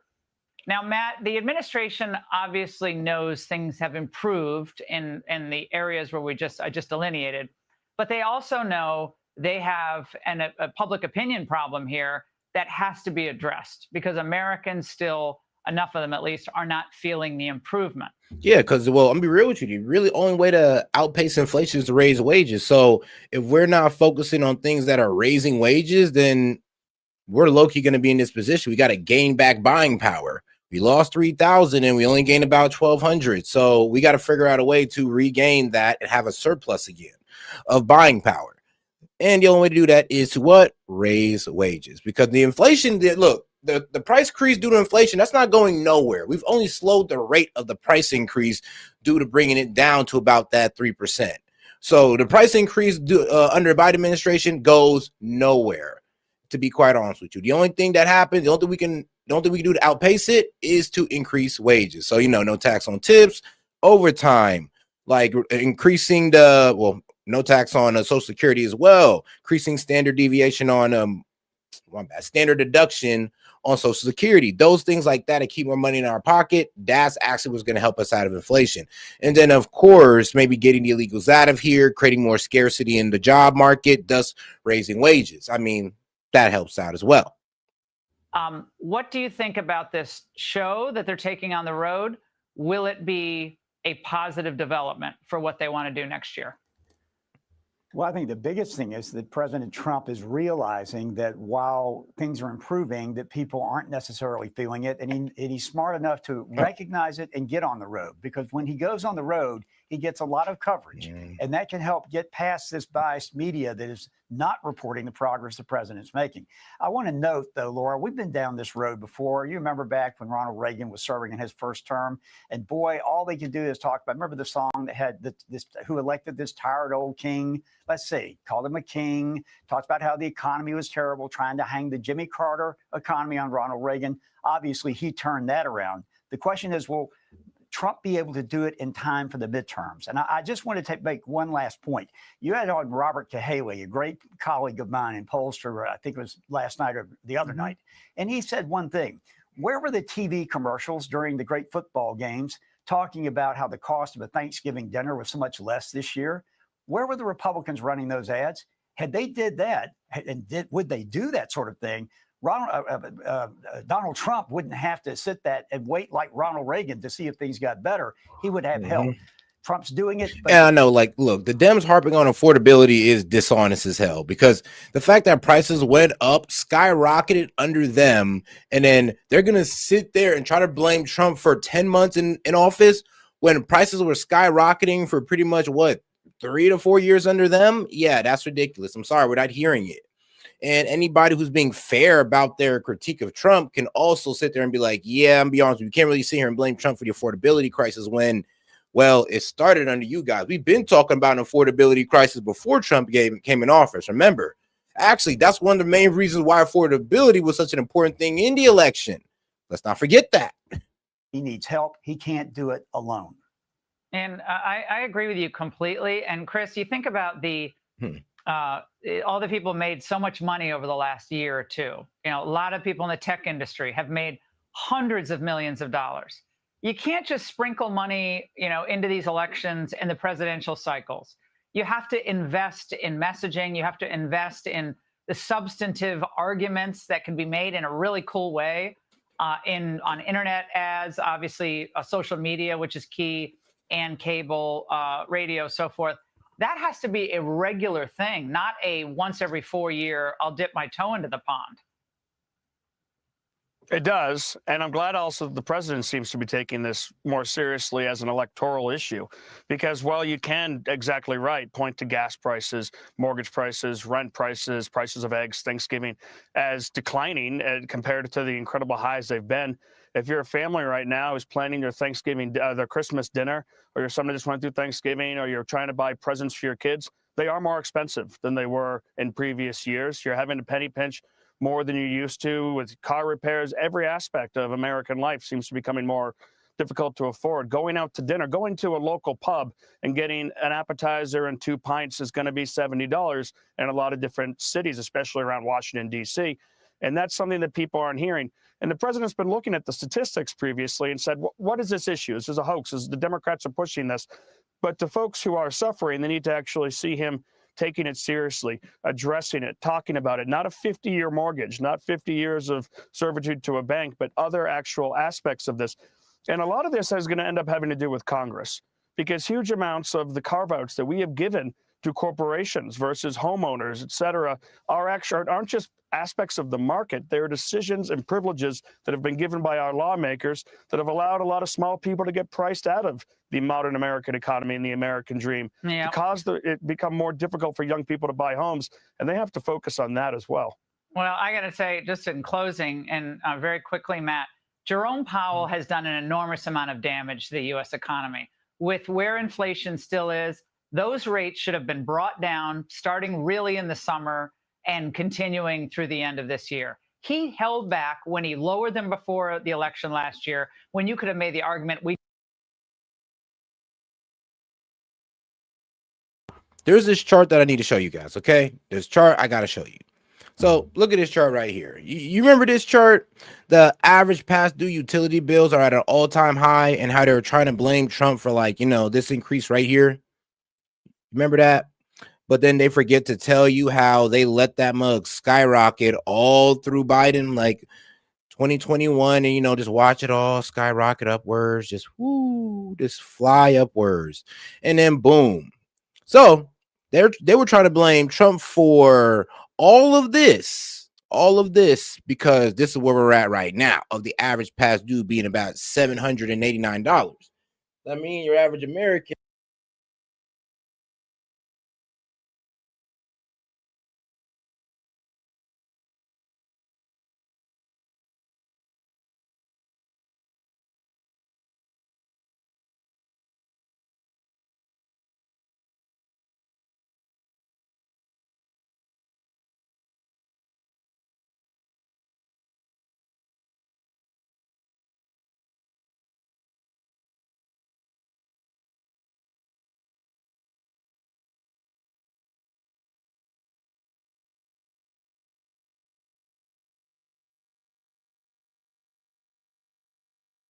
we didn't need them lowered last fall. So this has been a total anvil on the shoulders of the American economy. Yes, and in my opinion, it's been political. I know the Fed chairman always says they're not political, but gee, like you said, he lowered interest rates when they didn't need to be. Then he wouldn't lower them when they need to be. It's just been absurd, and it has been a problem for Trump that Trump has griped about every single day, and he's right to do so. He's 100% right on this. We're going to watch this road show very closely. Both of you, thank you. Hey, Sean Hannity here. Hey, click here to subscribe. God damn it. My bad. Was I muted that whole time? Let's see. Yeah, I was almost like you muted. Whoops. My bad. But all right, though. What I was really trying to get across to you, well, hopefully I wasn't muted that entire time, but I was really just trying to get across to you the fact that how they try to blame Trump for the rise in overdue utility price or overdue electric bills, and how, it pretty much skyrocketed under Biden completely, all the way up to from $600 all the way up to $789. But then they were trying to blame Trump for the increase of it when Trump's only been in office for like maybe 10% of this graph. Yes, the timeline of this graph, Trump has only been in office for about 10% of it, which is absolutely insane for them to even try to blame Trump for just 10% of it. So that was the argument there. Sorry, guys, I don't know what happened on that one. But all right, though, let's go ahead and get right back into it. Let's get back into this pipe bomber guy. The 30-year-old Virginia man accused of planting pipe bombs at the Washington headquarters of the Democratic and Republican parties was in court today. Brian Cole Jr. was arrested yesterday after a nearly 5-year investigation. Correspondent David Spunt has our update tonight. Good evening, David.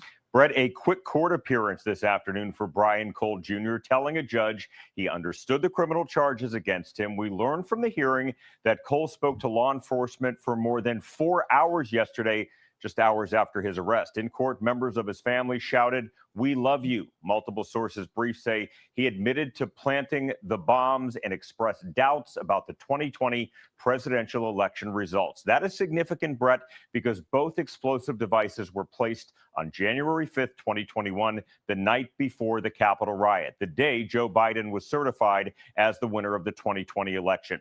The U.S. attorney revealed more about what the suspect told the FBI, including the limited edition Nike shoes he allegedly wore that night.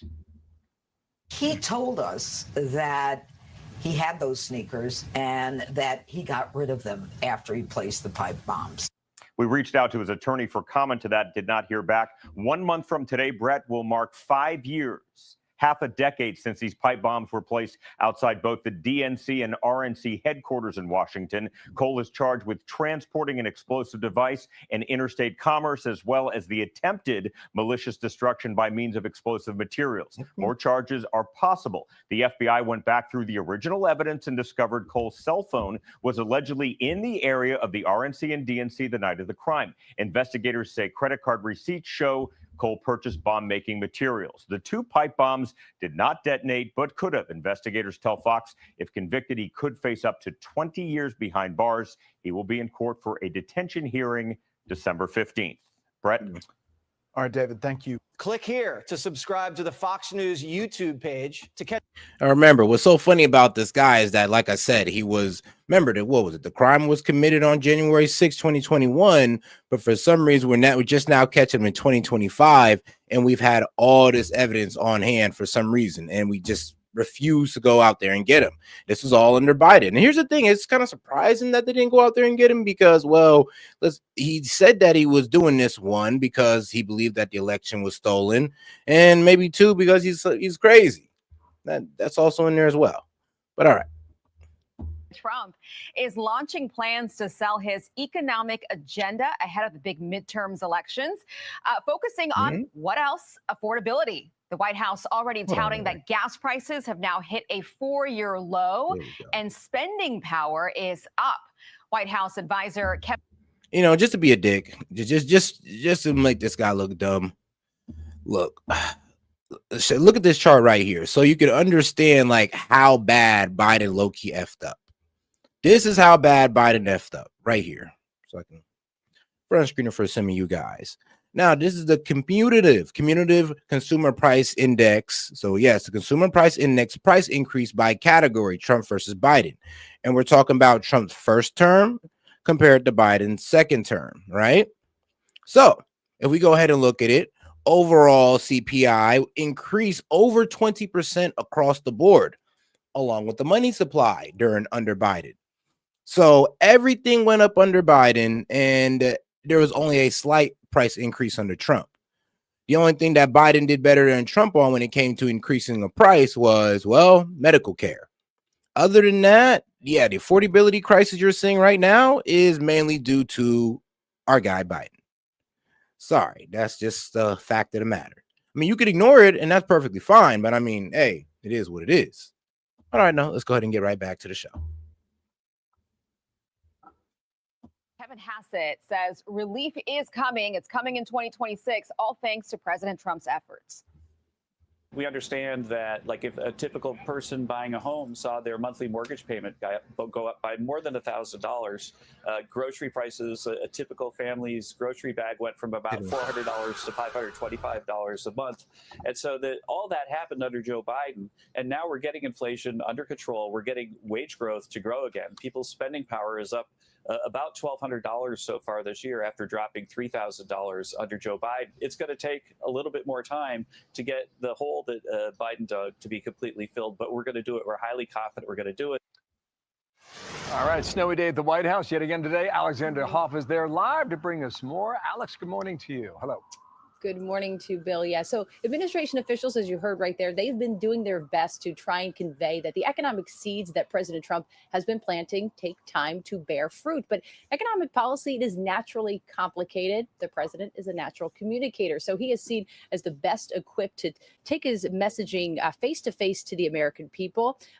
because they're feeling squeezed, especially around the holidays. So the president's going to do so with increased domestic travel starting on Tuesday with that trip to northeastern Pennsylvania. A senior official says that this week's trip is meant to emphasize that the administration is not letting up on the economy. Now, for now, Democrats see the opportunity in talking affordability. They call it a crisis. That messaging helped secure recent wins in New Jersey and Virginia. So heading into 2026, top party leaders want to push that President Trump is out of touch.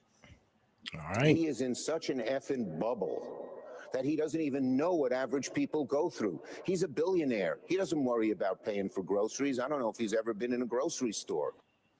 President Trump has called the sudden interest in affordability a con job, and this week highlighted investments made in the auto industry and elsewhere. Oh, God. And if you got any questions, comments, jokes, or disagreements, or you just want to support the show, just send a super chat in, $2 and up. I'll be happy to read it out loud. And, of course, if you want to set up a poll or something. Gotcha. A miracle is happening in our country. It's a miracle. This is just the auto industry, but we have other industries where it's the same thing. They're building all over our country, and this is a revolution is happening. It's a business revolution. It's a job.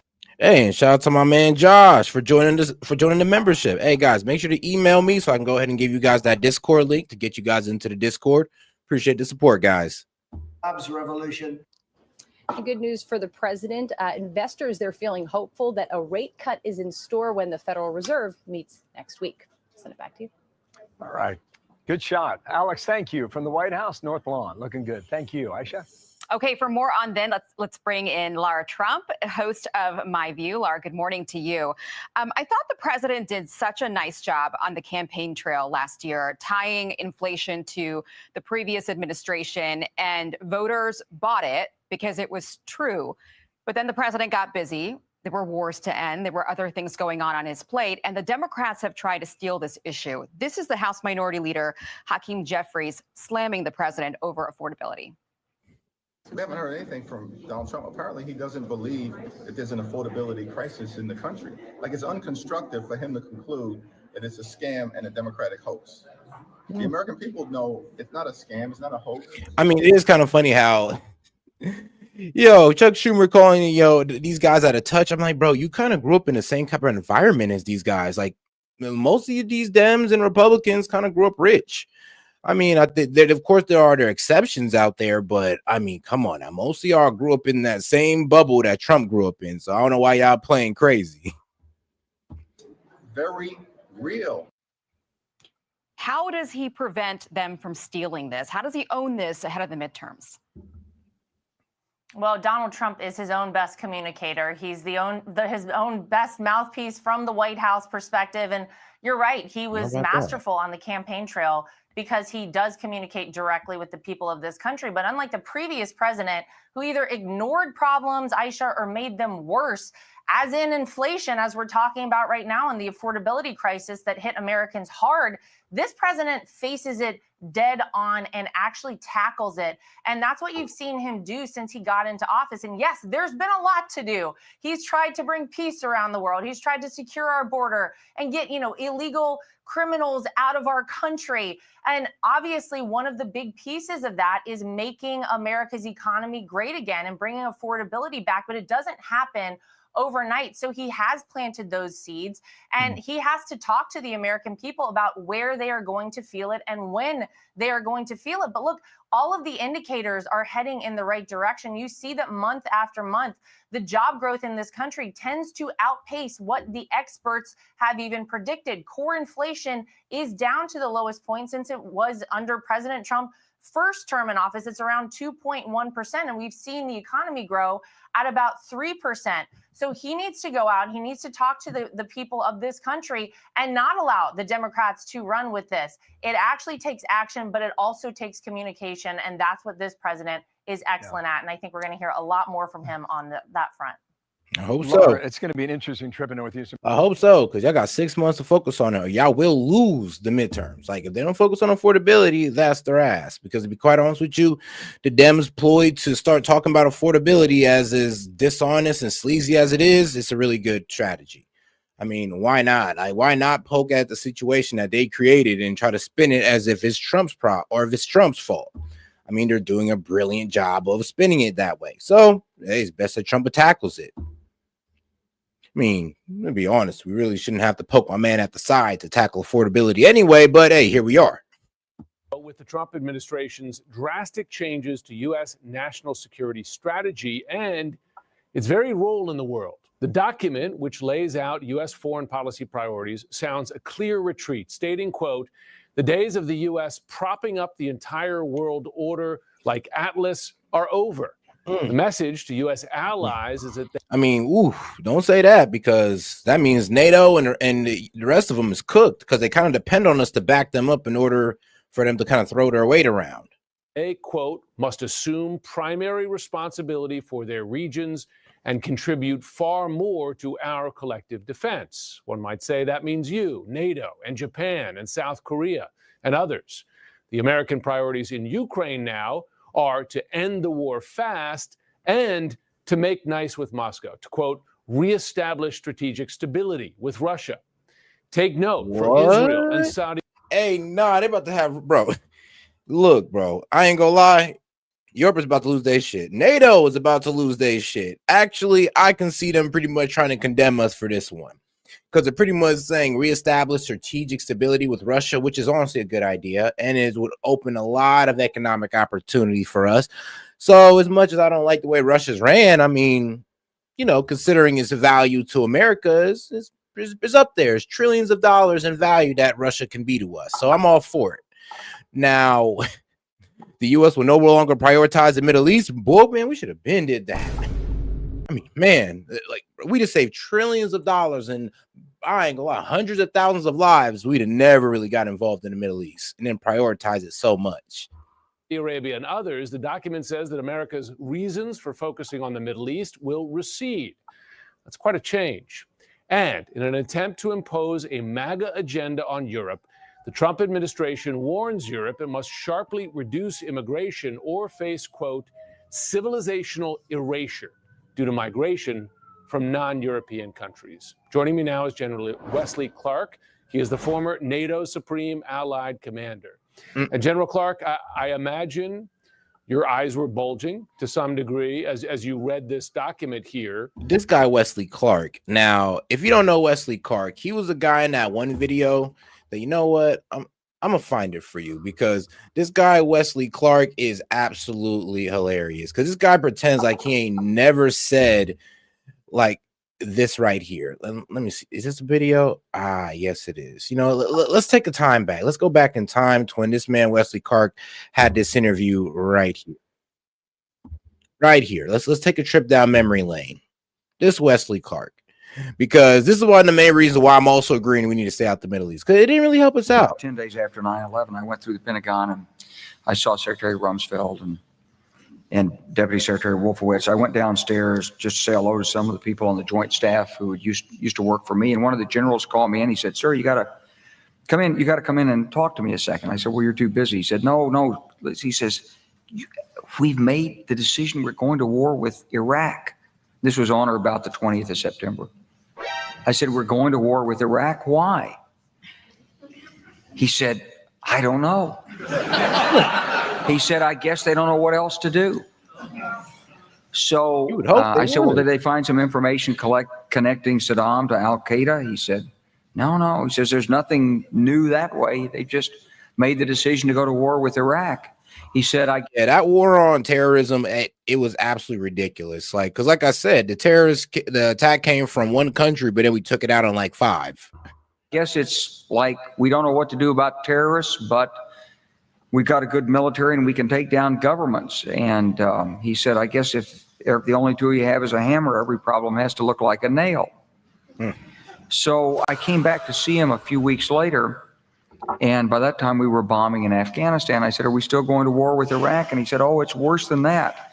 He said, he reached over on his desk, he picked up a piece of paper. He said, I just got this down from upstairs, meaning the Secretary of Defense's office today. And he said, "This is a memo that describes how we're going to take out 7 countries in 5 years, starting with Iraq and then Syria, Lebanon, Libya, Somalia, Sudan, and finishing off Iran." Boom, all of them. All of them. And we've hit all of them. I mean, we've completely destabilized Somalia. I mean, we've definitely hit, we're trying to take out Iran like that. It's funny how he said that at the bottom of the list, because wasn't that like the last guy we got into it with was Iran? It all makes sense now. First meeting the Secretary of Defense's office today, and he said, this is a memo that describes how we're going to take out 7 countries in 5 years, starting with Iraq and then Syria, Lebanon, Libya, Somalia, Sudan, and finishing off Iran. And most of those countries we're still bombing today. I mean, Libya's got hit by Israel maybe like a couple weeks ago. We're still doing operations in Somalia. And of course, in Afghanistan, actually, now we're actually good out there. But those 2 we're still active in. I said, is it classified? He said, yes, sir. I said, well, don't show it to me. And I saw him a year or so ago, and I said, you remember that? He said, sir, I didn't show you that memo. I didn't show it to you. I'm sorry, what did you say his name was? I'm not going to give you his name. So go through the countries again. Well, starting with Iraq, then Syria and Lebanon, then Libya, then Somalia and Sudan, and then back to Iran. So we got Syria like this year. Well, we made a sod run this, was it last year or this year? I think we did it this year. So yeah, I mean, and then we placed that, and then we replaced the old guy in Syria with a old guy, from Al Qaeda. Yes, an ex-Al Qaeda member. He was at the White House shooting hoops. You know, it was wild to see, but that's where we're at in today's world, I guess. You know, ex-terrorists that we were looking for are now playing hoops at the White House. I mean, you can call it progress, or we can call it a bit sus.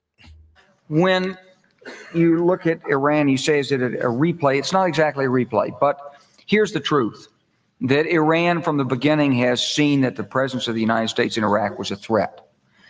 A blessing, because we took out Saddam Hussein and the Baathists. They couldn't handle them. We took care of it for them, but also a threat because they knew that they were next on the hit list.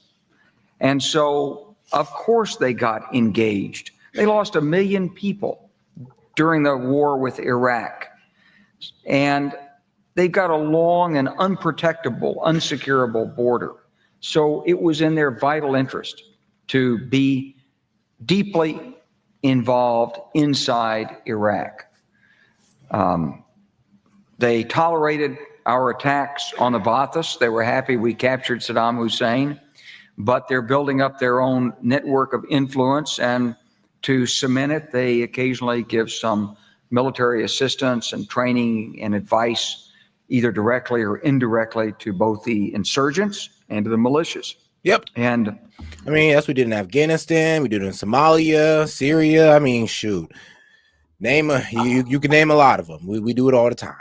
We don't get directly involved, but you know, we'll be just being caught or happen to train or have some type of black op operation going on, night raids, all that crazy stuff. Just what we do, man. It's just what we do out here in these streets. Well, the global streets. You commanded U.S. forces in Europe at a time when the American approach to the world was quite different than that which is laid out in this document here. What was your reaction to reading it? What does it mean? First of all, I think it's very consistent with the actions and statements that the Trump administration has made. So I don't think there was any surprise in it. It is a transactional world. It's back to spheres of influence. It sacrifices the magic of America. For 250 years, America has lived the dream that we gave to all of mankind. And we were always a radical power. That is to say, we believed that others should share the benefits of democracy and liberty. And we acted to protect that. This is a retreat from the world, it seems to me. It's a smaller, weaker America. And Jim, I asked myself, why is it? Because somewhere in this document, it sort of indicates we can't afford it. But at the same time, the document is saying we're such a great, vibrant nation. We're so great. Yeah. So why can't we afford this? Is it because we can't deal with our own fiscal responsibility? Yeah, actually. And the problem is that military expansion or global military expansion has been the death of many great civilizations. Actually, it's in the pattern of these great empires that have fallen when they expand their military too far and everything just collapsed. I mean, the British went through it, the French went through it, Spain went through it, and I mean, Rome went through it. Shoot, Alexander the Great and all that good stuff. So what do you think's gonna happen to us if we keep pursuing this? I mean, because we ain't no special, I'll tell you that. That we demand tax cuts. There have been these 3 major tax cuts since 9/11 that have really sunk the United States into a difficult deficit position. Is that what this is about? And we're sacrificing. Well, let's be real. I mean, if we didn't get into that war in the Middle East, right? I mean, let's be real. We could sit there and probably say we probably would be like, what, maybe 5-8 trillion less in debt. We'd have maybe what, 100, 200,000 more, maybe 1 million, 2-3 million more people. I'm just saying. Like we couldn't really sit here and say that it'd probably been better if we never got involved, or really we never got involved in things that Israel was doing in the Middle East. But that's a whole nother podcast. 80 years of U.S. leadership, the rules-based international order, which has served us so well, and we're falling back into this sort of hemispheric hands-up protective status. And, you know, when you look at it, you think, well, what about the dollar? Well, the administration wants to protect the dollar. Well, this is not the right way to do it. Well, what about the use of force in Latin America? Well, it doesn't seem like that's a problem for the administration. It's been tried in the past. Never worked very well. Hasn't worked in Haiti. It's not going to work in Venezuela. And here we are. We gave $20 billion to Argentina. And all right, guys, we're going to go ahead and get into the next video here with Pierce Morgan. But in the meantime, we're going to take a quick little 2-minute break. So please enjoy this funny video. Well, action-packed video. Enjoy. If your balls are big enough to challenge me, then bring it on, ping pong. If you insist, ancient Shaolin style, first form, 10,000 pounds. You'll not discipline. You son of a... You'll pay for messing up my perfect 10.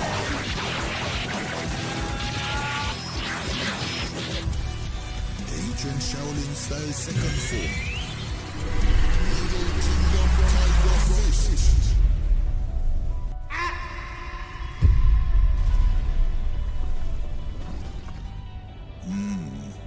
I'm afraid your global standing is receding faster than your hairline.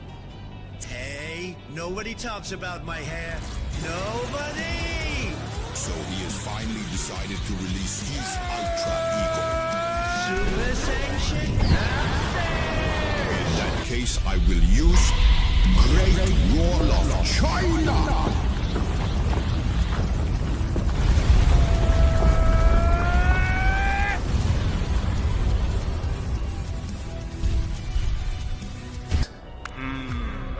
His attacks are formidable, but I carry the weight of a culture 5,000 years old. A culture that has endured far worse than him. Prepare yourself. Ancient Shaolin style. Sixth form.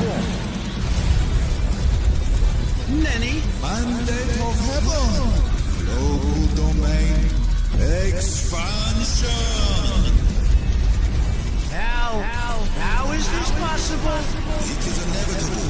We now lead the world in energy, manufacturing, technology, and there is nothing you can do about it. No. America is the greatest. I am the greatest. So this must all be fake news. Are you seeing this, guys? How'd he even do that? You can resist, but the dragon always captures its prey. Ancient Shaolin style 9-4. Rising Dragon Fist. All American Eagle Drive.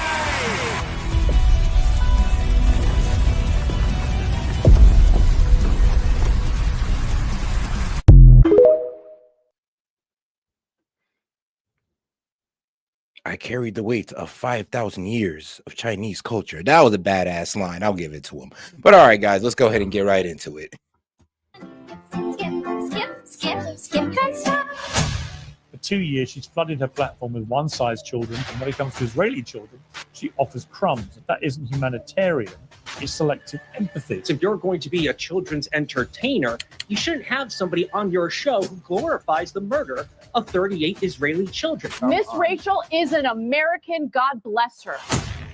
Jewish parents are really afraid because they're showing their kids how to write the letter M, and on the side they're getting a video with Muatas Aziza who celebrates Hamas. That's very concerning.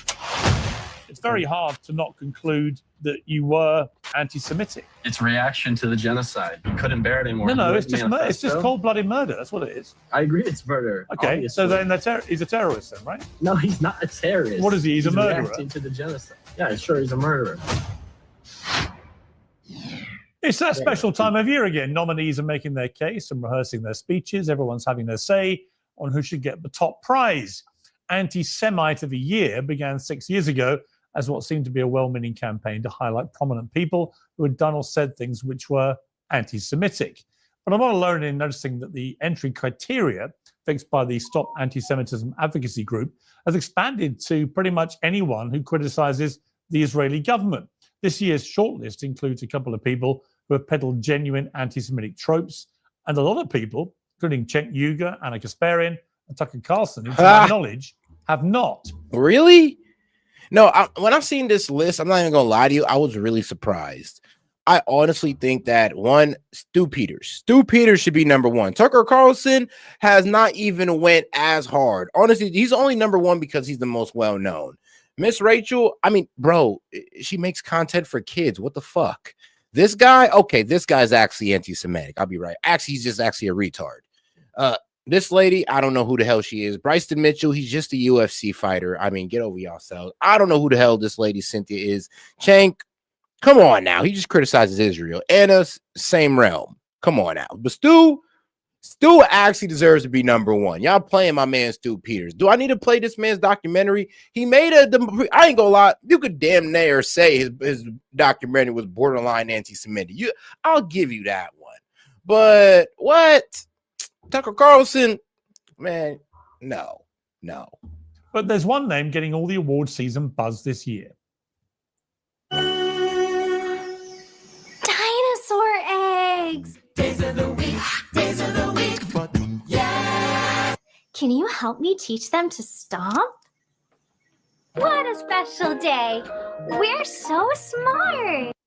So she's anti-Semitic? I mean, interesting. Let's pretend that while we're having fun with Bubbles, Bean starts to pee. Hey, and shout out Steph. Appreciate the support, sis. She says no spamming set and hey set and everyone. And shout out to Steph. Appreciate you pulling up, sis. But to call this lady anti-Semitic, that is crazy. Like, you guys are pushing it. And she's second place for anti-Semite of the year. Second place, this lady. Over Stu Peters? Man, bro, y'all pushing it, bro. Y'all pushing it. So I guess it's who got the biggest influence, I guess. Bean, you're peeing on the floor. Pee goes in the potty. Let's walk to the potty. Yes, it's Miss Rachel, the massively popular children's YouTuber who teaches toddlers, amongst many other things, how to use the potty.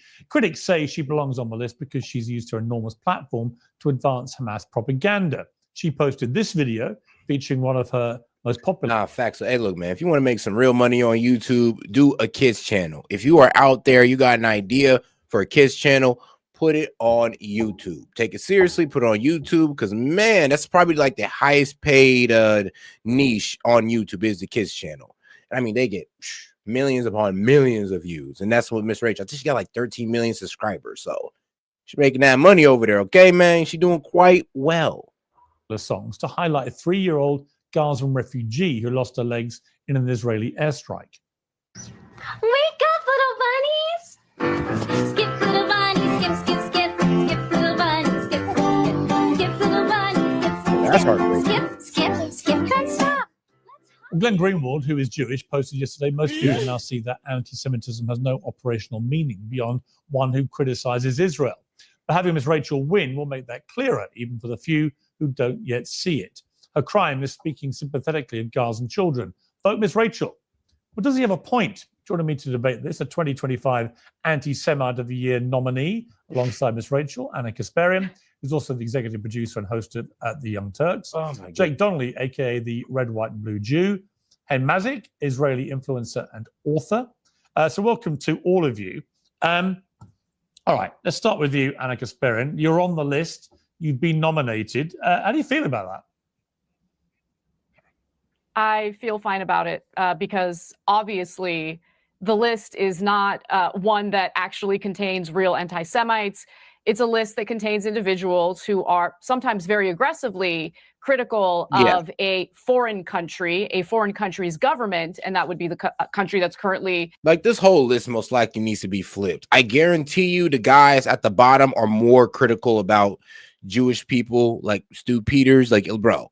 Look, Cenk, Anna, they talk about Israel. Stu, he literally gets into it with Jewish people. Like, he goes there. So I don't know why this man is not number one. Tucker Carlson, Miss Rachel, like, it's absolutely ridiculous that they're the top of the list. The guy who's at number 3, yeah, I ain't gonna lie. He kind of is one, but he's just dumb. He's just actually dumb. Engaging in multiple wars in an effort to annex more land and territory that doesn't belong to them. And of course, that's Israel.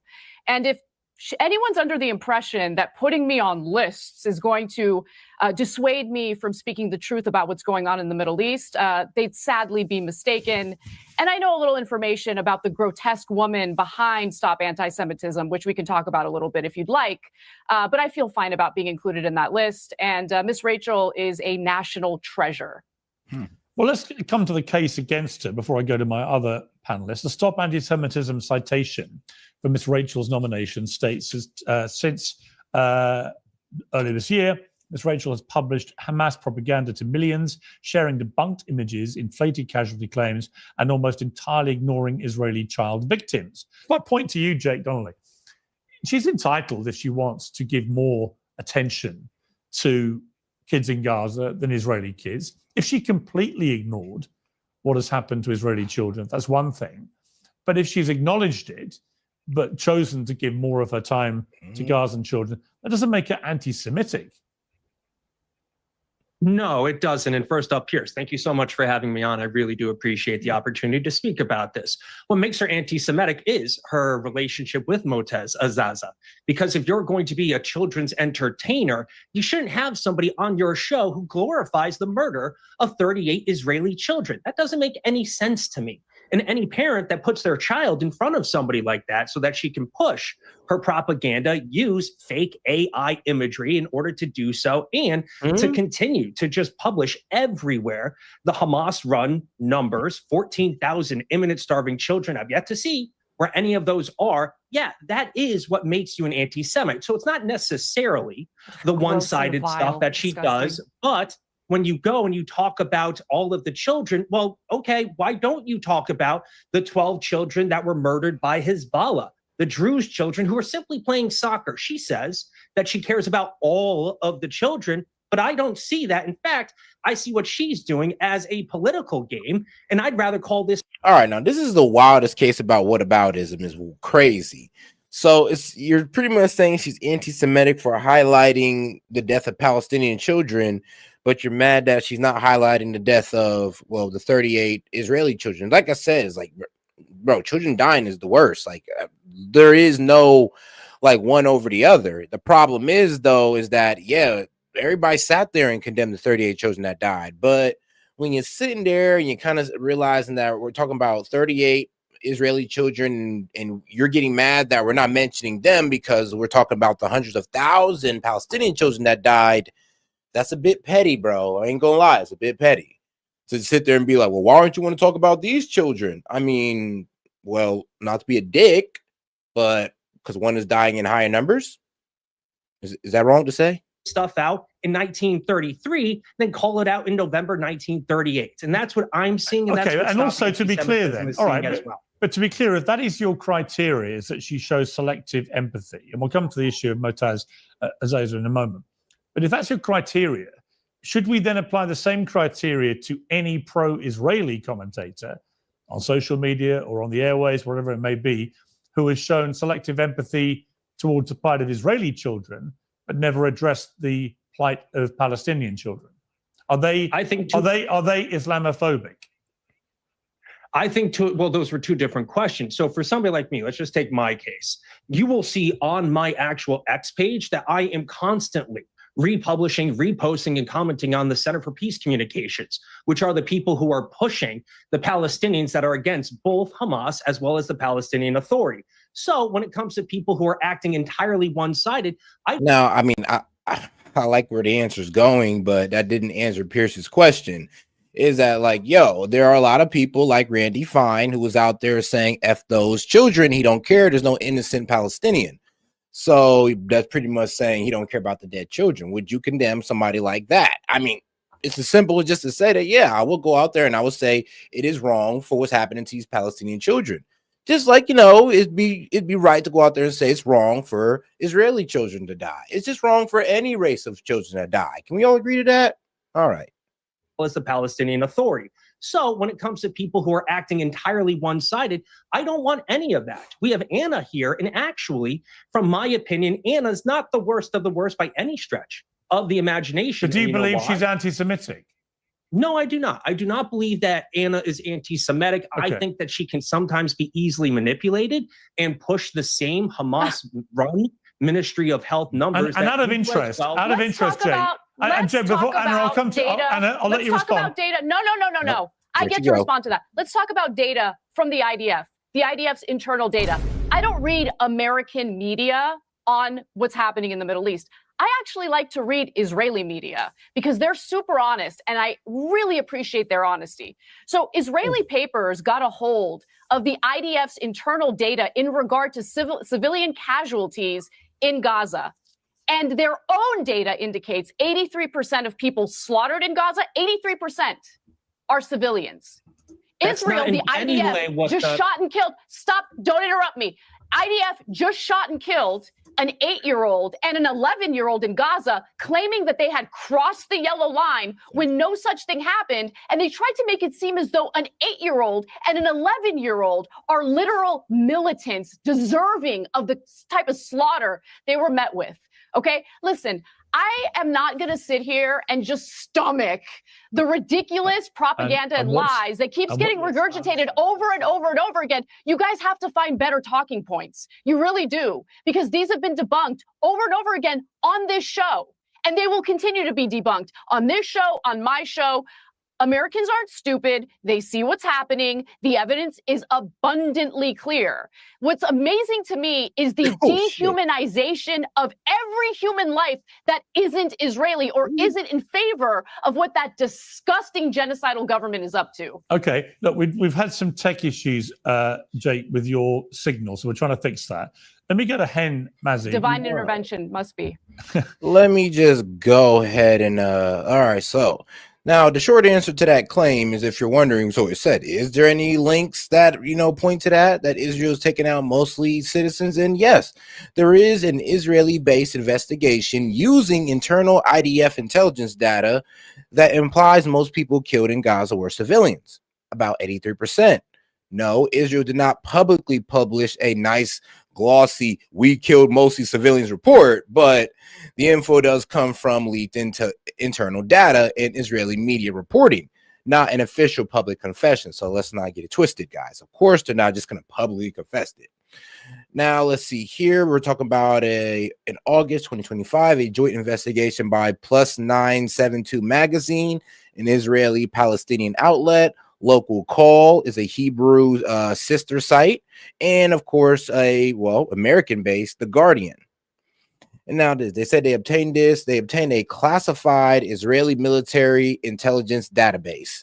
So they pretty much saying they got this from the Israeli military themselves, and the IDF believed to have killed about 8,900 Hamas and PIJ fighters in May of 2025, and at the same time, the Gaza Health Ministry death toll was around 53,000 total killed. So out of 53,000, by Israeli numbers, they're saying they only killed about 8,900 of Hamas. Yeah, if you line those up, fighters, that means out of those 53,000 they killed, only 17% were actual Hamas fighters. Oof. Well, Hemmaza, you've been listening to this. What is your response to what Anna just said? Yeah, it's rich to speak about dehumanization when from a person that said that all Israelis should be ashamed of themselves, that we are demons, that the Jewish lobby controls the U.S., that Israel is a Nazi state. The Jewish lobby does control the U.S. Okay, all right. So Where's just the lie? prove my point. Thanks. The problem is that you are not able to look in the mirror and see who you are and what you're doing to the Jewish And community. just so you know, I ain't bullshitting you on this one. Here is it with a Plus 92 magazine, which is right here. Israeli army database suggests at least 83% of Gaza's dead were civilians. Classified intelligence from May reveals Israel believed it had killed some 8,900 militants in its attacks on Gaza, indicating a proportion of civilian slaughter with few parallels in modern warfare, a joint investigation finds. I mean, you can definitely just go down the list on this. Now, but yeah, that's where you can find the story if you're out here, thinking this is all BS. And there's others. There's The Guardian that also reported this as well, if you want an American source. Community. Oh, I look in And the mirror once the every day, Jewish baby. community is calling you out for the way I you love are what I see. harming us, instead of listening and trying to change your ways, you're doubling down. And as long as you're going to do that, yes, we are going to continue calling you what you are and saying that what you're doing is really Listen, harming our scum can call me community. So whatever it's they want. I what's don't disgusting here, Anna, is that you are unable to hear to a minority community telling you that your words have contributed to an atmosphere that gets our people killed outside of our synagogues because of your words, because of statements that you said that others like you have They said. weren't included on the anti-Semite list, by the way. The What's guy that? who killed two Israeli embassy workers, this year, okay, the actual anti-Semite who murdered people didn't make it on the list. Right. And- Fascinating. right. That So, individual Hen, was do you very think live that bodies. Hen, do you think that Anna is anti-Semitic? I think that her words are deeply anti-Semitic. I think she has contributed to an atmosphere that gets our people killed. And I think it's totally legitimate to call this out. And if a minority community is telling you this, you should listen to us. And yes, maybe this person that But went and shot- but hang on. So let me just stop you there because Be fair. I've been branded anti-Semitic, okay, by a lot of people on social media. and I've defended you, Pierce. Right, because I deeply resent it. Right. Because as everybody remembers, who watches this show, for many, many, many long months after the October the 7th attacks, I vigorously and loudly defended Israel's right to defend itself. This year, from the start of this year onwards, I began to be more and more critical of the Israeli government, not of the Israeli people, not of Israel. I wasn't denying its existence. I wasn't attacking Jewish people or Israeli people, specifically the government, Benjamin Netanyahu. Oh, guys, we're about $66 away from opening up the calling lines and running a conspiracy hour. And guys, let's not forget to double tap that screen and like the video, guys. And let's get those likes up. Appreciate the support, guys. Let's keep it going. And also specifically the right-wing headbangers in that government like Smodrich and Ben-Gvir. And for my troubles, despite painstakingly making it clear who was the object of my criticism, I was regularly branded anti-Semitic. So I do believe it's something that's been thrown around way too much. It's done in a deliberate, concerted effort to shut people up from criticizing anything that Israel's doing. So yes, there is genuine anti-Semitism, no question. I think it's been rising in the last 2-3 years, which is appalling. But throwing it around to silence people, I'm not accusing you, Hen, I'm just saying this is what I've been on receiving end, is it's just been used as a stick to censor people and to shut them up. And I think that's abhorrent. Yeah. And I agree with that. I'm not saying that, yes, some people use anti-Semitism too widely and in a wide brush that they shouldn't have to do it. And I think it's true for every minority community. As a gay person, I see how people use the term homophobic quite casually to say anyone that has any criticism of LGBTQ people is homophobic. I understand that it's not like that. And it's the same with anti-Semitism. But that doesn't take away from the severity of people making statements that end up, as Anna mentioned, the same statements that we hear from them are the ones that are being used to shoot Jews outside of our Holocaust Museum in DC. And what about Miss Rachel? Do you think she's anti-Semitic? I don't think she's anti-Semitic, but I think she's really misguided. And I think the fact that when she hosted Moatez Aziza that celebrated Hamas on her platform, and then when Jews called her out, she said trying to defend starving children is not anti-Semitism. It played directly into a medieval blood libel that says that Jews are trying to kill children, and we use anti-Semitism to stop her from trying to stop us. We're not silencing.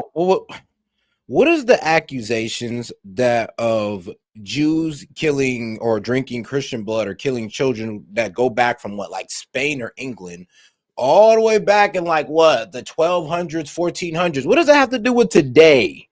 Like, bro, like that's reaching so far back, it don't even make sense how you're making this connection right now. We're calling her out. We're calling her in, rather. And if she just listen to us and have this conversation, if Anna just listened to us and have a conversation instead of screaming every time she hears Jewish person criticize her, I'm sure that next year she wouldn't be on the list. Well, let me read Miss Rachel's response on Instagram to this nomination. She said, I'm so thankful to Jewish organizations, rabbis, friends, colleagues, and family for standing by me. I'm against anti-Semitism and all forms of hate and racism. I'm incredibly proud of my work to help Palestinian children. With 20,000 Palestinian children killed, most child amputees in modern history, homes, schools, hospitals bombed, 17,000 orphans, everyone should be speaking out. She also went on CNN's Amanpour show and told Christian Amanpour some more of her thoughts about this. This was 2 months ago. Let's take a look. What was it that made you step out and support these children in Gaza? How could I not, seeing what was happening on our screens, hearing from... I mean, what? It's kind of a crazy question. Like, what would make you want to step out and support dying children? I don't know. Shoot, maybe because I'm a human being. I don't know. Maybe because I have a heart. I don't know. Like, maybe just because I have a caring for the children around the world. Maybe I'm just a guy with a big heart. I don't know. And here's the thing. I think that's a lot of people. I think that's a lot of people. Like, trust me, we put a lot of things into the safety of children in war-torn countries. We put a lot of money into the feeding of children in war-torn countries. So why wouldn't you think we care about the bombing of children in war-torn countries? I mean, come on now. When we care about much less. From Save the Children, who had firsthand accounts, knowing that so many children were losing their lives. It's up to over 18,000 children. So as an early childhood educator, I know what children need. They need food. It's being blocked. They need water. It's being blocked. They need to be in school. Their schools have been bombed. They need medical care. I know what children need to thrive, and I know what holds them back. And it was very clear to me, along with so many others in our country and around the world, that it's so critical to speak up. And she also addressed the criticism she'd faced. This was before this new nomination came out. Were you ever worried? Because even before you spoke up, it was a hornet's nest of controversy. The idea of speaking up for, let's face it, Palestinian children after October 7th. I'm not an expert in that area, but I knew that I'm an expert in child development. I have 2 masters in education. I've worked with children my whole life for 20 years. Seeing the images of the children, there was no question that it was the right thing to say something. Okay, so Jake, when you hear what she says there and you read her statement, she's very keen to stress she's not anti-Semitic. She doesn't hate Jewish people. Yeah, caring about a group of children does not make you caring about Palestinian children don't make you anti-Semitic. I'm sorry, but if that's where they're trying to go with this, then yeah, they sound absolutely ridiculous. So why would she be targeted in this way? Well, we've already discussed it. When you are a children entertainer and you bring somebody on who glorifies a day in which 38 children were murdered, well, we're going to have some questions as to but my response to that is I've had many guests on here on the pro-Palestinian side, not who've glorified October the 7th, but certainly who've refused to condemn it. I mean, she never glorified October 7th. She just actually, feel bad for what's going on with those Palestinian children. And you guys are trying to call her an anti-Semite for it. Don't make no sense. She didn't glorify October 7th. And she just feels bad for what's going on with those Palestinian children. That's it. I mean, you guys are stretching it. So does that make me anti-Semitic for giving them a platform? No, you're a journalist. You're not a children's entertainer, although sometimes it can get pretty childish on this show.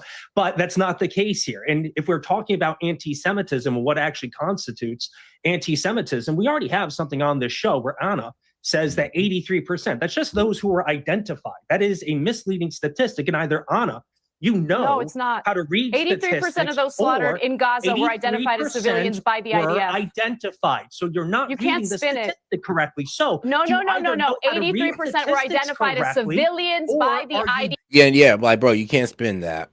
So the report read that out of the 53,000 that was reported, 53,000 people in Gaza that was killed, that was reported in May of 2025, only 8,900 of them were militants. Only 809,000 were Hamas, which means out of that 500, well, not 53, my bad, not 500, but 53,000 people that died, about 70%, 17%, well, were Hamas. So yeah, that's a problem. I mean, 83% of the people that they killed out of that 53,000 were civilians. I mean, come on now, guys. It does not say something.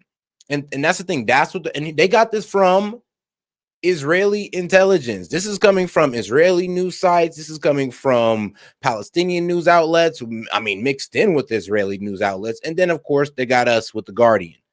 I mean, it's kind of hard to deny it at this point. But yes, the fact of the matter is, out of 53,000 people that they reported to have unalived in May of 2025, only 8,900 were Hamas. So what does that tell you? 17% were Hamas and the rest were civilians. According to Israeli papers, everyone check that out. Yeah, everyone can Google it. You have no fine. Everyone argument can see the because the crime. truth is on my side, and I know that's so difficult. So stop propaganda. embarrassing yourself. And those numbers don't come from Hamas. Those numbers actually come from the IDF. So yeah, a classified Israeli military intelligence database, run by Amon and IDF military intelligence. That's what exposed it. So that database, according to the investigation, showed that IDF believed to have killed about 8,900 Hamas by May 2025. At the same time, the Gaza Health Ministry death toll was about 53,000 total killed. If you line those figures up, fighters only equal about 70% of deaths, while about 83 of those killed were civilians. That is where they're getting it from. They're getting it from Israeli intelligence. Anna, let me ask you though. Anna, let me ask Anna this. Hang on. Let me ask Anna this question. Was it unwise of Miss Rachel to be so outspoken about this? Not because she's not entitled to, or it's not an incredibly important issue, but the fact she is a children's entertainer with a huge, huge audience. Was it unwise of her to get overtly political like this? The days of Zionists bullying Americans into silence is over. Put that in your pipe and that's a different question, though. I'd like to read a quote. Oh, that was great. I'd like to read a quote. Yeah, the biggest bully on the Miss internet Rachel, is talking about bullying. Give me a break. Miss Rachel is an American. God bless her. And as an American, she is afforded the freedom to speak out against injustice as she sees it. So do I think it's wise? No. Obviously, I think it's wise. No it's one's what I do for a living. No one's doubting her right. I think it's wise. No one's doubting her right to say it. Yes. But it's whether it's answered your question. I think it's wise. Because they're going to call everyone an anti-Semite. What would you say as long as you're not bowing down to the government of Israel, they're going to call you an anti-Semite. They don't even care about the value of Jewish lives here in the United States. But Anna, if those Jewish individuals are critical of Israel, it's all about Israel. This is about an ideology, not about an identity, a heritage, a religion, or an ethnicity. Okay, but if make sure you realize that. Okay. But if it was weaponizing anti-Semitism for Israel's purposes is so disgusting. But if it was a children's entertainer who was pro-Israeli, Anna would have. What would you say? And be honest about this. If she is showing the humanity of Israeli children, why would I have a problem with that? Oh, come on. Really? And Pierce, you've had me on this show multiple times. Yeah, I 100%. But if you deem, I mean, Pierce, why is that hard to believe that if Miss Rachel was showing nothing but Israeli children, that she would have a problem? I mean, out there trying to help children in general, why would you even try to, I don't know, perceive that as something evil? Why would you try to sit there and perceive that there's some type of duplicitous intent by just helping out children? I mean, if they're Israeli or Palestinian, why would you sit there and even try to spin it as something evil? If you deem she only cared about Israeli kids multiple times, right? But if you Do you deem know she what year cared, it is? Pierce, do you know what year it is? Okay, it's not October 7th, 2023. Since then, over 2.5 years later, tens of thousands of children have been slaughtered on the Palestinian side. but that's not my So when they question. bring up the what That's about, not my what question. about, everyone condemns what happened to Israeli civilians No, on that's not my October 7th. question. I have done that Anna, on this show. Anna, you're answering a I have different. done that on this show. Yeah, I'm not the questioning. Thing is, the I'm two not individuals questioning on that. this panel right now do not care about Palestinian lives. But I don't think. I don't believe that's true. I don't believe that's on true. So-called anti-Semitism. I don't believe that's true. But my question they don't was. care. My question. They don't care. All right, let me read you a quote. Let me talk. Let me read you a quote. Let me this talk. is from Let me talk. Tali Gottlieb. Tali Gottlieb says, Hey, I swear to God, bro, Pierce need a mute. Pierce needs the mute. I swear to God. For people like Anna, she cooking, but she needs the mute button. And shout out to my man Vince Price. Hey, he had too much to say. Just wanted to show some support. Appreciate that, my friend. we have no hostages left. We no longer have to be precise, as if the IDF was ever precise in Gaza. We can attack without mercy, merciless.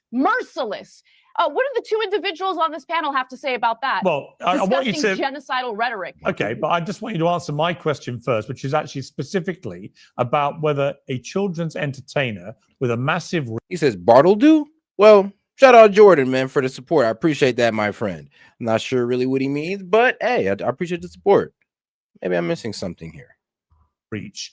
If they were promoting the pro-Israeli position on this war and not really mentioning the genocide?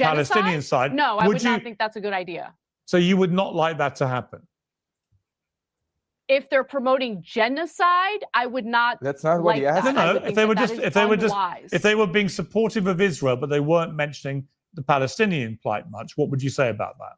Would you think it's appropriate I for would say that children's sounds entertainment? a lot like American media. It is what it is. No, but my point would I would be say that I that sounds think like a- I mean- I think you would be very critical if a children's entertainer was overtly pro-Israeli. That's the point. So is there a double standard here on both sides? No, not really. No, I wouldn't be mad if she just wanted to sit there and talk about only the death of the Israeli children. I mean, if that's her prerogative, then that's what she wants to do.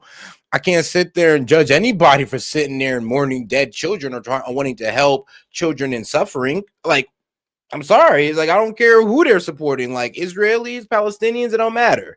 So no, as long as they're speaking up about the suffering of children, I'll give them the thumbs up.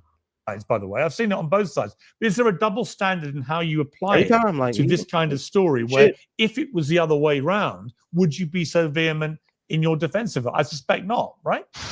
Come on now.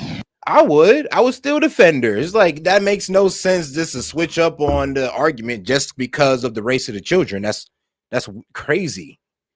With the code Pierce.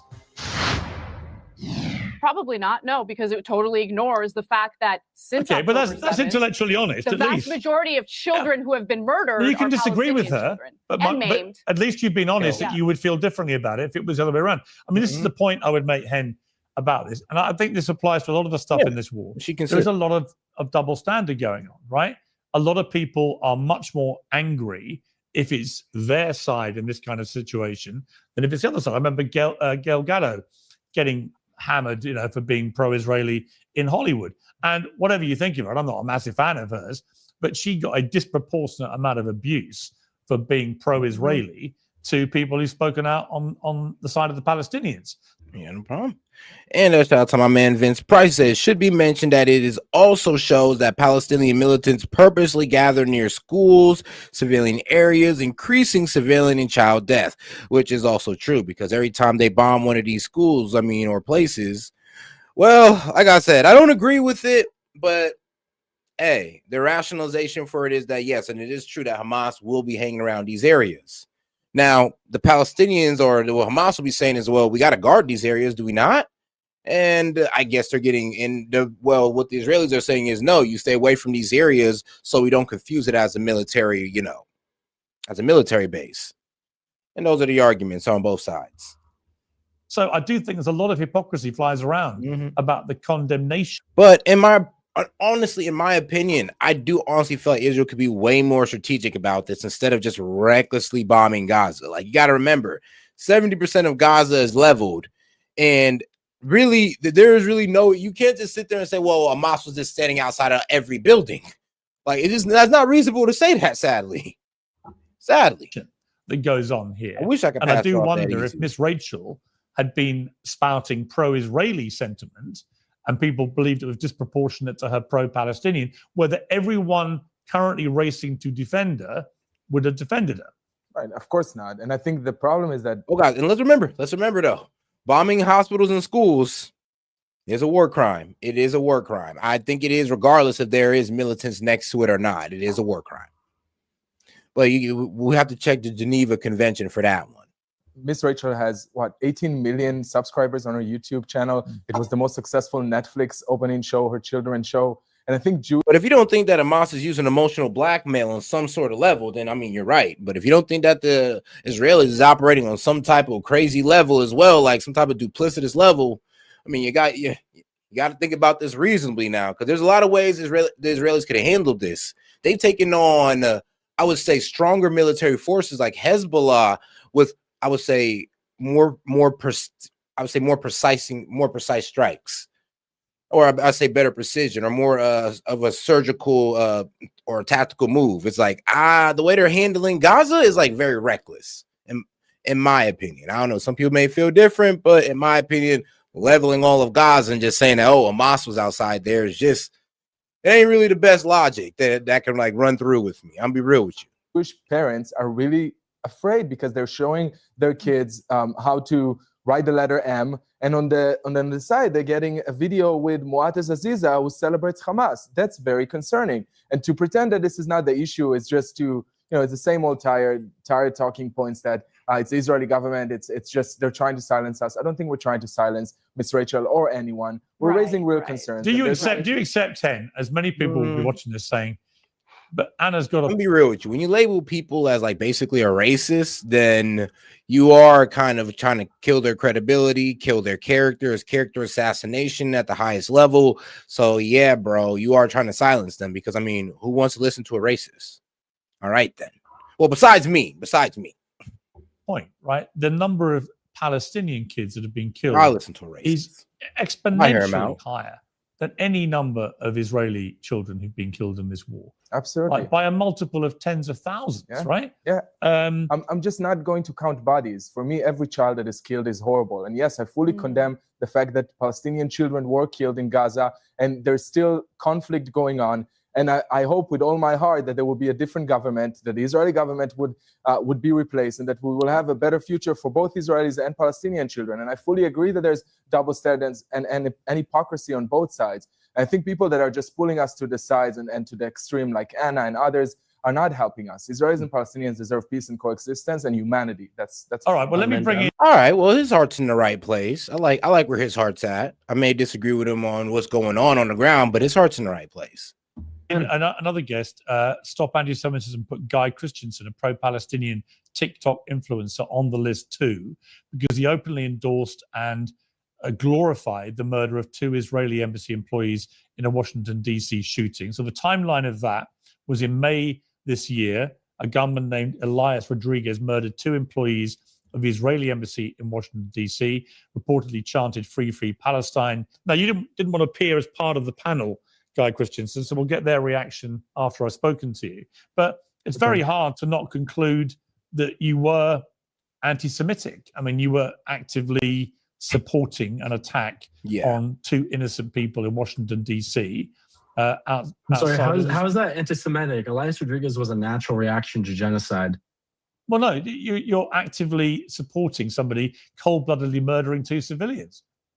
They're not civilians. They work for the state of Israel. Well, they are civilians. They're not in the military. They work for the state of Israel and they advance the Zionist project on behalf of the state. I think that's criminal. But any diplomat anywhere in the world is fair game for you. I mean, it's fair game for Israel.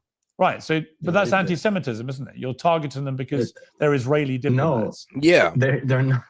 That is not the same as being Jewish. In fact, I think neither were Jewish. One of them was Christian, and the other, I believe, was atheist, and they did work for the state of Israel. So I stand by what I said. I do not condemn that. But Piers, I hope you know that we have a. You know what the ACLU is? Well, I would hope you condemn the killing of 2 people who did nothing at all, but work for Israel. I mean, bro, that's not a crime. I'll be real with you. That is not a crime at all. So to sit there and say it's okay for them to die because they were working for Israel is insane. Hope you do. Like, bro, The what? Like, not everybody in Israel's evil. Not everybody who works for Israel's evil. My main gripe is with the Likud party and the Benjamin Netanyahu regime. That's it. Everybody else in Israel's cool, except for those guys. ACLU? Yes, of course. Yeah, of course. We have a case going on suing over the fallout from this. Right. Because I was being smeared as violent, inciting violence, celebrating this murder, none of which is true. And we're going to win this case. Well, I think I mean, look, I don't want to preempt your case, but when you say when you say this murderer was not a terrorist, he's a resistance fighter, and when you restate your belief that the shooting is being used to weaponize violence against Palestinians, but we will meet it with our own greater resistance and escalation. Clearly, people will see that as a direct threat against other civilians. Well, yeah. Why do you think resistance happens? And it's not resistance, it's terrorism. When you cold-bloodedly murder people in the street. It's like, dog, it'd have been resistance if he was in Gaza and he shot maybe like 2 IDF soldiers. And even that is crazy. But it's not resistance when you go out there and just kill, what, 2 diplomats? That's not resistance. They're not army combatants. I'm be real with you. They're not in the battlefield at all either. Actually, they're nowhere near the battlefield. So to do that and call it a resistance is stupid. In DC as a response to a war that's going on in Gaza, that is terrorism. It's reaction to the genocide. He couldn't bear it anymore. No, it's just cold-blooded murder. That's what it is. He's not going through the genocide. Like, come on now, bro. Like, we can sit there and say, like, I've heard the arguments that, you know, one man's terrorist group is another man's freedom fighter. I've heard that argument before. But, like, this ain't that. Like, if we want to talk about Hamas over there in Gaza, sure. And you'd be wild for saying that.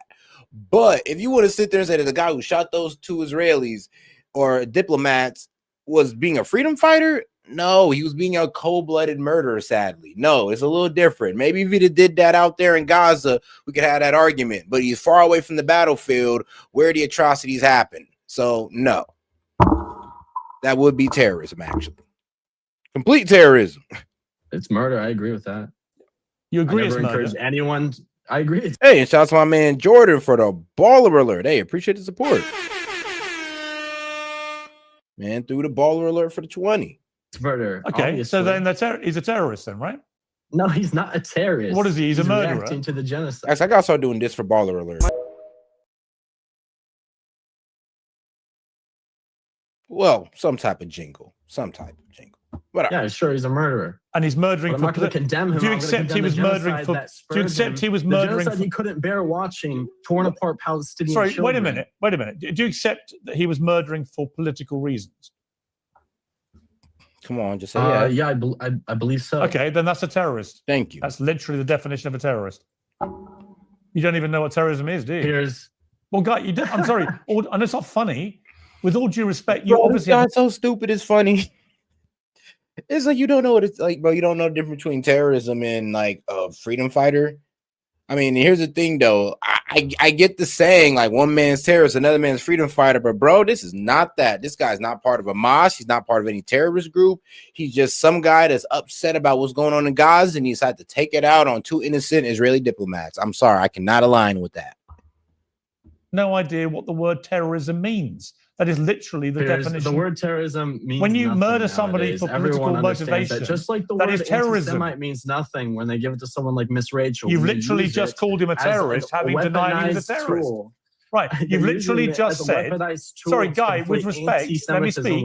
Let me speak. Just to be clear, when I said to you, "Did he murder these people?" You said yes.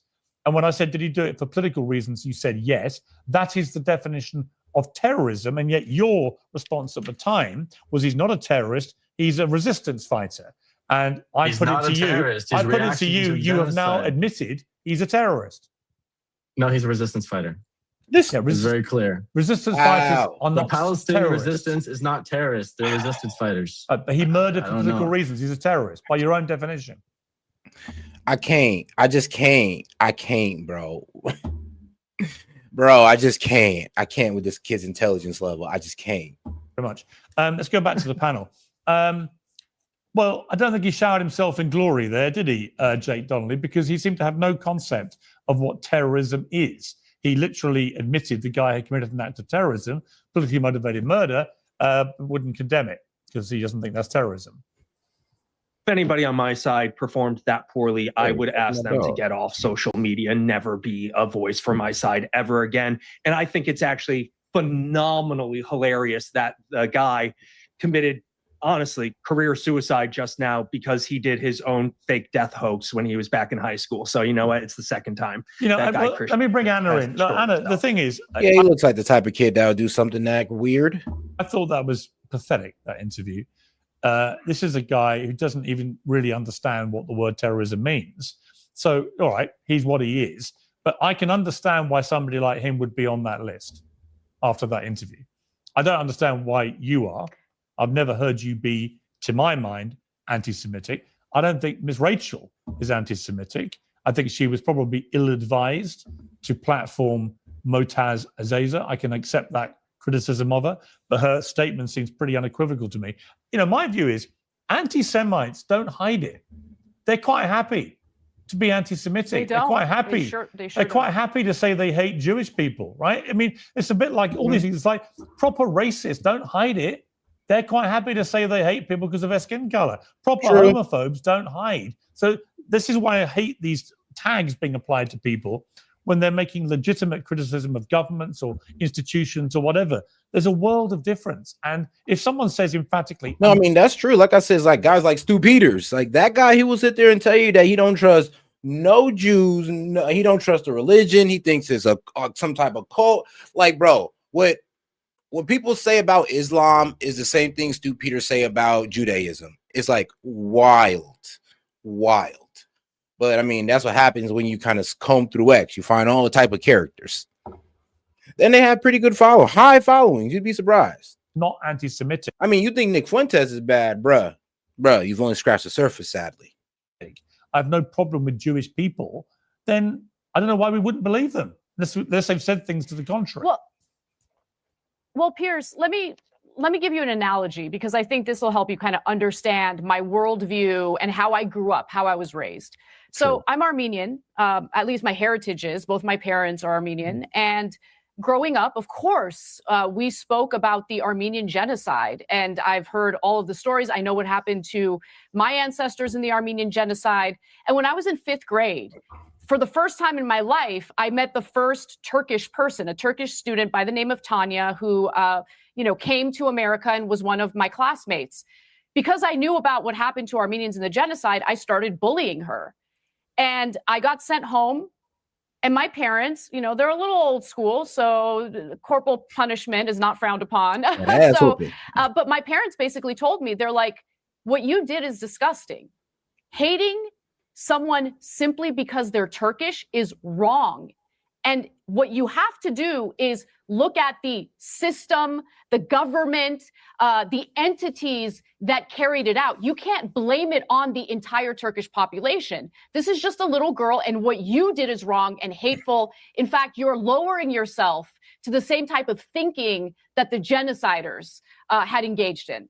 And I kept that I mean, yeah, that's the truth. When you sit there and try to demonize an entire group of people for the few did, you are engaging in the same type of rhetoric that, the Nazis did. It's kind of crazy how, the same people who want to, never mind, let me not take it that far. But let's go over into the next part of the show because, we got to get into something because it doesn't seem like the right or my side is trying to take accountability. But first, let's play this hilarious video because, bro, I go through this every single time. And you know what? Let me take some time to appreciate the liberals in my chat or in my group, like Sid, Parabolic, Lincoln. Like, I appreciate those guys because you know what? At least you're not like this. Hi, do you support the person that I didn't vote for? Yeah, I do. Okay, tell me why. And that's my whole point of view on the situation. I'm going to give you a chance to explain your opinion now. I'm going to shut up, so go ahead and tell me what you think. Yeah, so what I think is like... Oh my God, Kayla, thank you so much for the $20 on Cash App. Thank you so much. Sorry, go ahead. Yeah, like I was Oh my trying to say. God, John, thank you so much for the $5 on Venmo. Thank you so much. Thank you. Sorry, go ahead. Really, Oh my my God, point Sasha, thank you so much again for the $10 on Cash App. Oh my God, thank you. Okay, my turn. Let me rebuttal that stupid fucking statement you just didn't made. let me talk. No, shut the fuck up. You're muted now. Listen to me. Shut the fuck up, okay? You clearly don't understand my viewpoint. So before I unmute you, I'm telling you right now. Whenever I unmute you, explain my viewpoint and don't make any other valid points for your argument. Because if you make those, I'm gonna kick you. Okay, well, here's a hypothetical. If you had the chance to save a hospital full of newborn babies or a bus full of people about to drive off the cliff, which one are you gonna save? The hospital full of babies, I guess? I can't believe I'm hearing this. So you don't like people of color then? That's what you're saying? What? No, I did not say that. Shut the fuck up. I'm gonna mute you. No, that's what you said. That's what you said. Are you vaping? No, I'm not vaping. Kinda looked like you were. Freaking anxiety pen that just so happens to have the same chemical compounds as a vape, but it's not a vape, it's an anxiety pen for me, for my anxiety. Whew. Tell you, man, them TikTok streets is vicious out there because that's how they all act. Each and every one of them. All of the liberal debaters, bro. That shit be killing me. I mean, man, that mic button be abused. So I thank God that the libs that I debate don't do that to me. I appreciate you guys. I know you guys think that I don't appreciate you guys. Trust me, I do, because you're not like that. But all right, now let's get into it because the right is refusing to accept accountability for why they might lose the midterms, and they're blaming it on Candace Owens.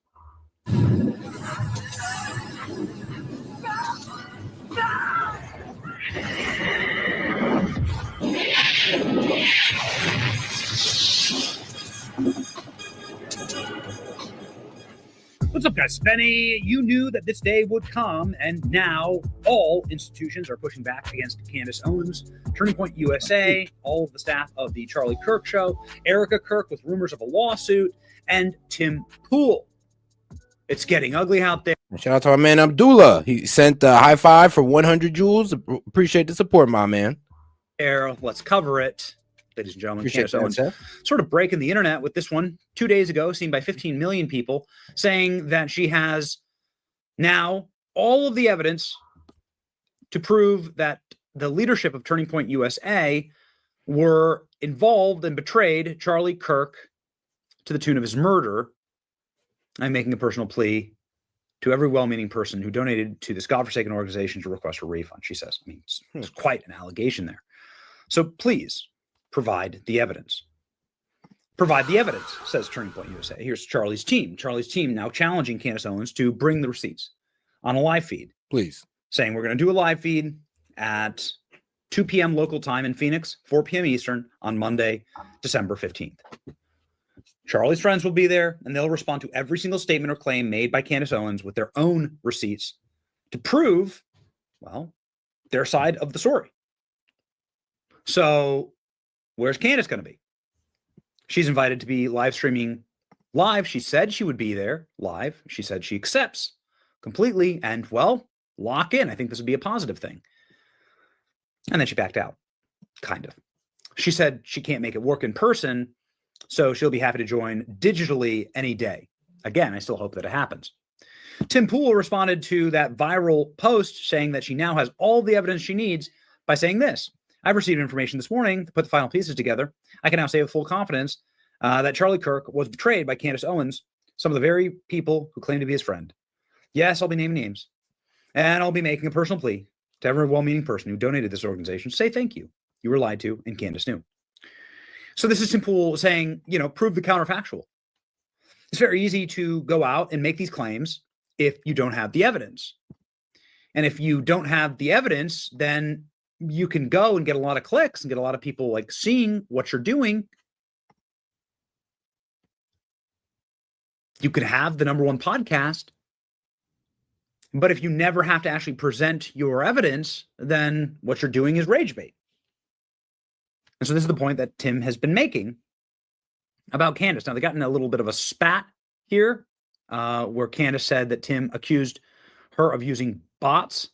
We've taken $0 from investors. I've never used a bot.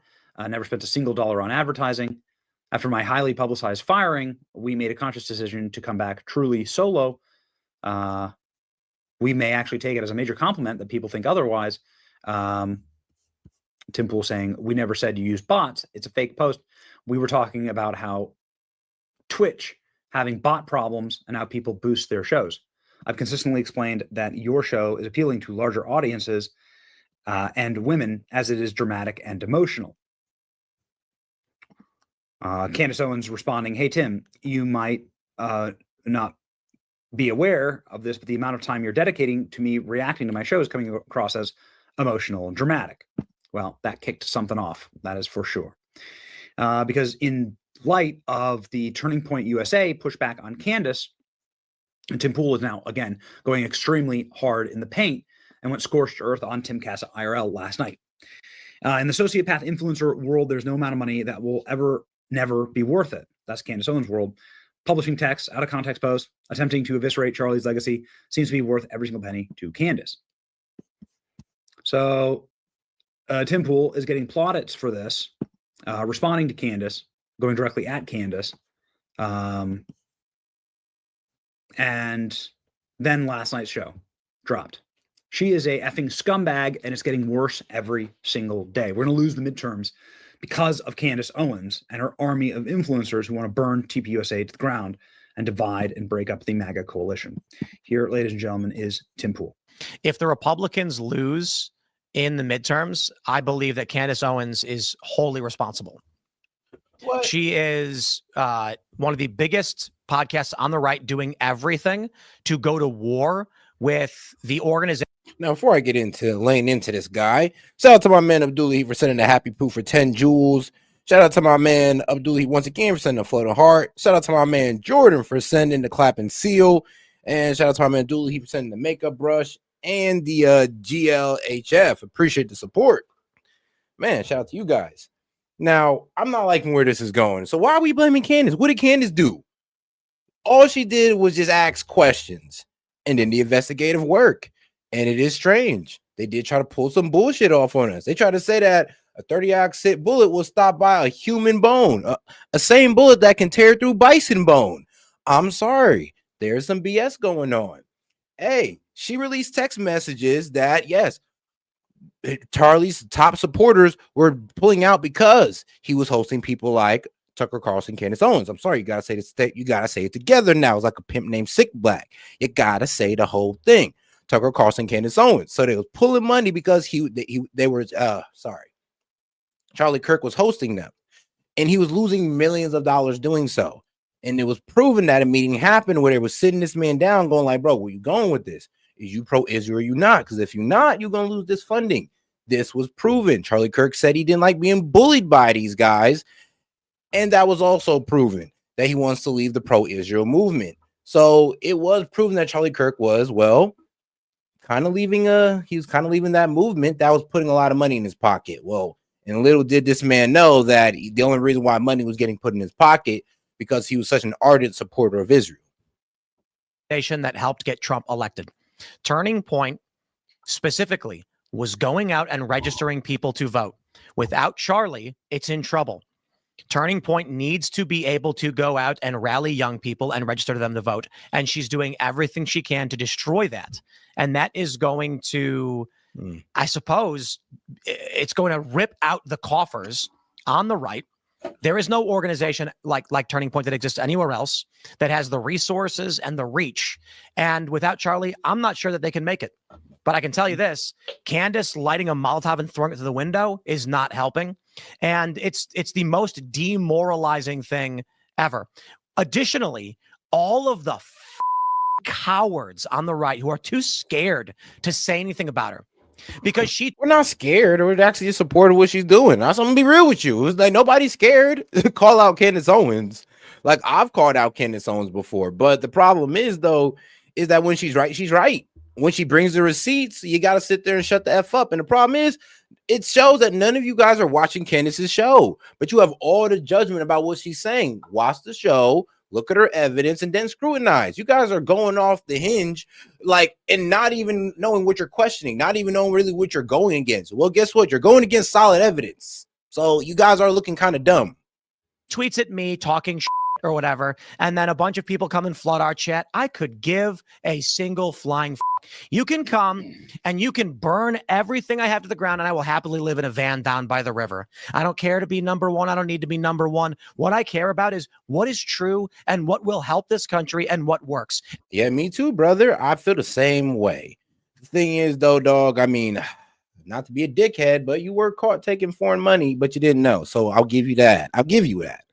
But the problem is, like, Tim, you are number one. You met with Bibi Netanyahu. Your credibility is already in doubt just off of that alone. But I still watch you, though. I still watch you, even though I disagree with some of your actions. But the thing is, you're going off on Candace for what? Criticizing Israel. You started dogging her about that. The Brigitte Macron, you started dogging her about that without watching none of the series, because I ain't gonna lie, you watch the series and you're convinced at that point. And then you want to condemn her about looking into Charlie Kirk's assassination. I mean, bro, it is one of her best friends. I mean, I would be mad if my best friend wasn't going balls to the wall like this. I mean, I can't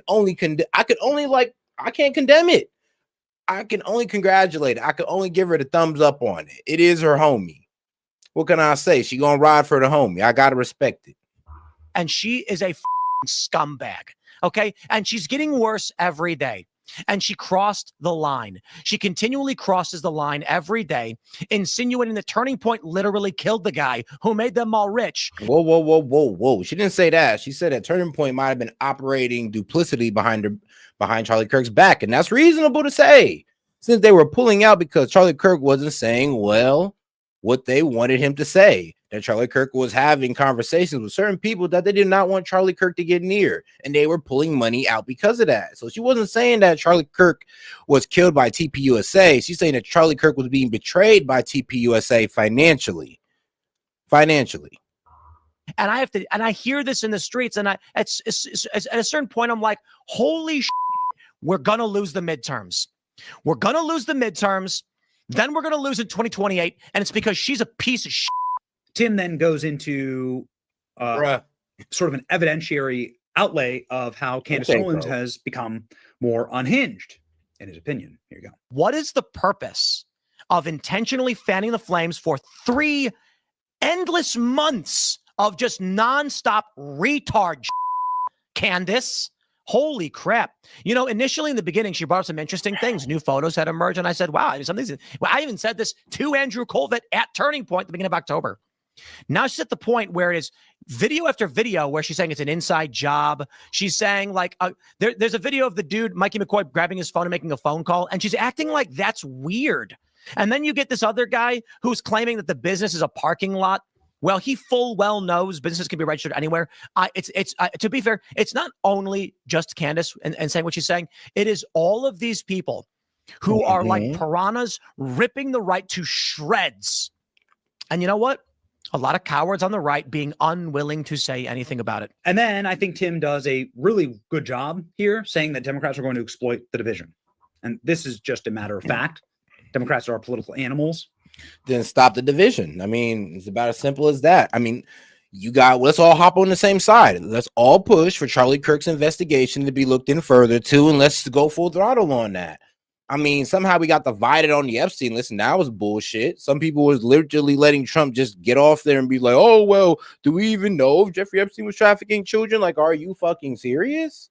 Like, really? So now when we start asking real questions, we're going to get there's going to be division there. Like, this man, Charlie Kirk, might have got assassinated. This man, Charlie Kirk, got assassinated JFK style. We're just going to sit there and just let all these questions just go unanswered. Just, you know what? Let's accept the magic bone theory, just like we accepted the magic bully theory. Then 30 years down the line, then we're going to start asking real questions. Man, what the hell are we doing? What are we doing? Nah, we should all be on one side pushing for truth. But now there's guys over there telling us to get the fuck over it. Oh, she's a wife in mourning. Oh, like, don't you see how insensitive you're being? No, I'm sorry. I don't. Okay, I don't. I'm looking for truth. So I'm sorry. I don't see it. And they will see the weaknesses here, and they'll use it as an opportunity.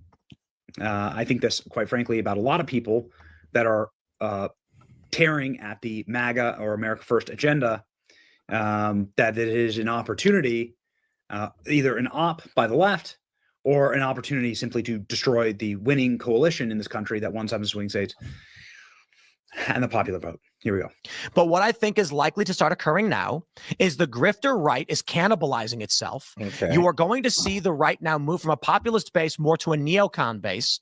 Democrats are going to go to war internally over the far left, and you'll see the emergence now of these deciding to win types, which, like Stephen A. Smith, will start agreeing with people like me and Joe Rogan. And they're going to try and win back the ground, and they're going to utilize the absurdity, psycho-reality of Candace Owens to rip people from the right so that Democrats can start winning again. And that is the reality the right has to contend with. Conservatives had a coalition. Charlie helped build it. Disaffected liberals came on board. People like Candace are intentionally burning it to the ground. Stephen A. Smith is coming out. Bill Maher even now coming out more reasonably. The Democrats are going to reemerge. Those that sold their souls for woke and to COVID are going to lose out, and they're going to retire. The AOC types, you're going to see her desperately try to moderate. But we're going to see in these swing districts, they're going to try. Now, that being said, hyperpolarization, as I've already described, may affect New York and Los Angeles and Chicago. So we will see. Maybe it all just gets ripped apart anyway, and you end up with 15 different factions all fighting for power in the federal government. Tim getting some praise, certainly here online for this. Tim Pool's right about Candace Owens. I mean, come on now. You always get praise when you attack Tucker Carlson or Candace Owens. For some strange reason, you get praise. That's where there's this division on the right. Because a lot of people on the right love Tucker Carlson and Candace Owens. So, yeah, that's what you guys are causing the division. You're heavily going against two of the biggest figures on the right, like it or not. As much as you try to throw them out of it, you can't. Because Tucker Carlson and Candace Owens, I mean, they kind of are the right, like it or not. They're the biggest influencers on the right, like it or not. So you might just want to get over it and actually attack their arguments. Helping the country. She's damaging the right. Her behavior is helping Democrats. She just postured in front of millions. She's responding to Turning Point announcing that was hilarious. Saying you could pick the time, pick the place. Her exact words. But the moment they actually picked a place and time, suddenly it doesn't work for her. That shows she didn't actually mean it. It's performative. Ladies and gentlemen, Tim Pool goes off, calls out conservative influencers as cowards for not speaking up against her effort to derail the midterm. Tim Pool nails it. Candace. Yeah. Tim Pool nails it. All right. Well, let's see how Candace reacted to this. Because instead of saying 28, and it's because she's a piece of shit. Because instead of saying, guys, let's come together and figure out how to work together, she says the stupidest retarded crap. And now everybody's running around divided and broken. For what reason? For literally what reason? I'm also hurt. Because they killed Charlie Kirk in broad daylight, and we don't care about your stupid midterms. We just don't care. Like, they really, this is how they view Charlie Kirk. That's why I say, was anything in his life real? Tim Pool is going off right now because he's like, it's not the time. You guys need to be mules. You need to keep voting in the very corrupt people that are lying to your faces right now about what happened to Charlie Kirk. It is not the time because it is your job to get people into office. This is what I mean when I suggest that nothing in Charlie Kirk's life was real. So he really thinks he's doing something there. And actually what he's doing is proving my point. These people just saw Charlie as a means to an end, okay? As a political horse that they could ride. And so for whatever reason, they got tired riding him.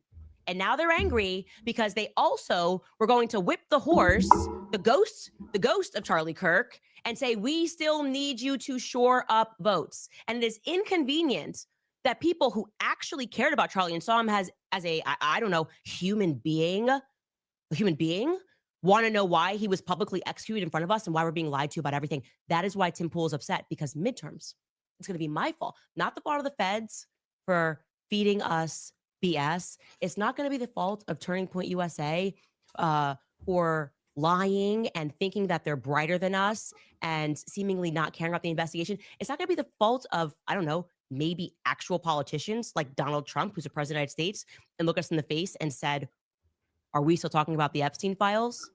No, that's not his fault. The fault is Candace Owens for wanting to figure out who murdered her friend. Don't you guys get it? Like, we're just an algorithm. Why do you care so much about humans? Like, why are you a human? Like, somebody in your family dies. You need to focus on midterms. Okay? That is the point of a Tim Pool show. It does. Yeah, it is kind of wild to sit there and say, man, get over your dead homie, man. We need to focus on midterms. Just sitting there like, bro, wait, what? Like, but my homie died. Yeah, bro, but midterms. Like, bro, it's kind of effed up. Doesn't matter what you are going through at home. I want you guys to hear this, okay? I don't care if you have family members that are dying, family members who have died, if you have children that you care about and you maybe don't want to live in a world that's run by pedophiles. You need to put that all aside and vote for whoever the hell Tim Pool tells you to vote for. Well, goddamn. And they did call Candace out, and I believe Candace, like, I guess they said she skipped out, but let's see the real on that. Let's see what's going on, because this is getting interesting. It really is. I mean, I've been following the whole Charlie Kirk, what was it? That she thinks that Tyler Robinson's a patsy. She don't even think that that boy's a real shooter. Everything that's coming out, the main narrative is a whole lie. We're about to get into that, so let's go ahead and play the video. Shout out Candace. Okay, we're going to do something different and actually begin today's episode with comments from yesterday's episode, because they are extremely relevant, and they're also hilarious to what we're about to discuss. People who watch the show are obviously savages, absolute savages. And obviously yesterday we were discussing how they rescinded the offer because it had to be in person. Look at this comment, top comment. TPUSA takes them 3 months to respond. Also, TPUSA, you have 24 hours to respond. Yeah, that was literally what they did. They was like, all right, it takes 3 months for you to respond to Candace Owens completely going off on the narrative about Charlie Kirk and how you guys are just kind of ignoring it. And then also you guys, oh, well, you have 24 hours. It got to be in person. This date. I'm like, whoa, in person, this date. Like, she's like a mother, like, what, 4 now?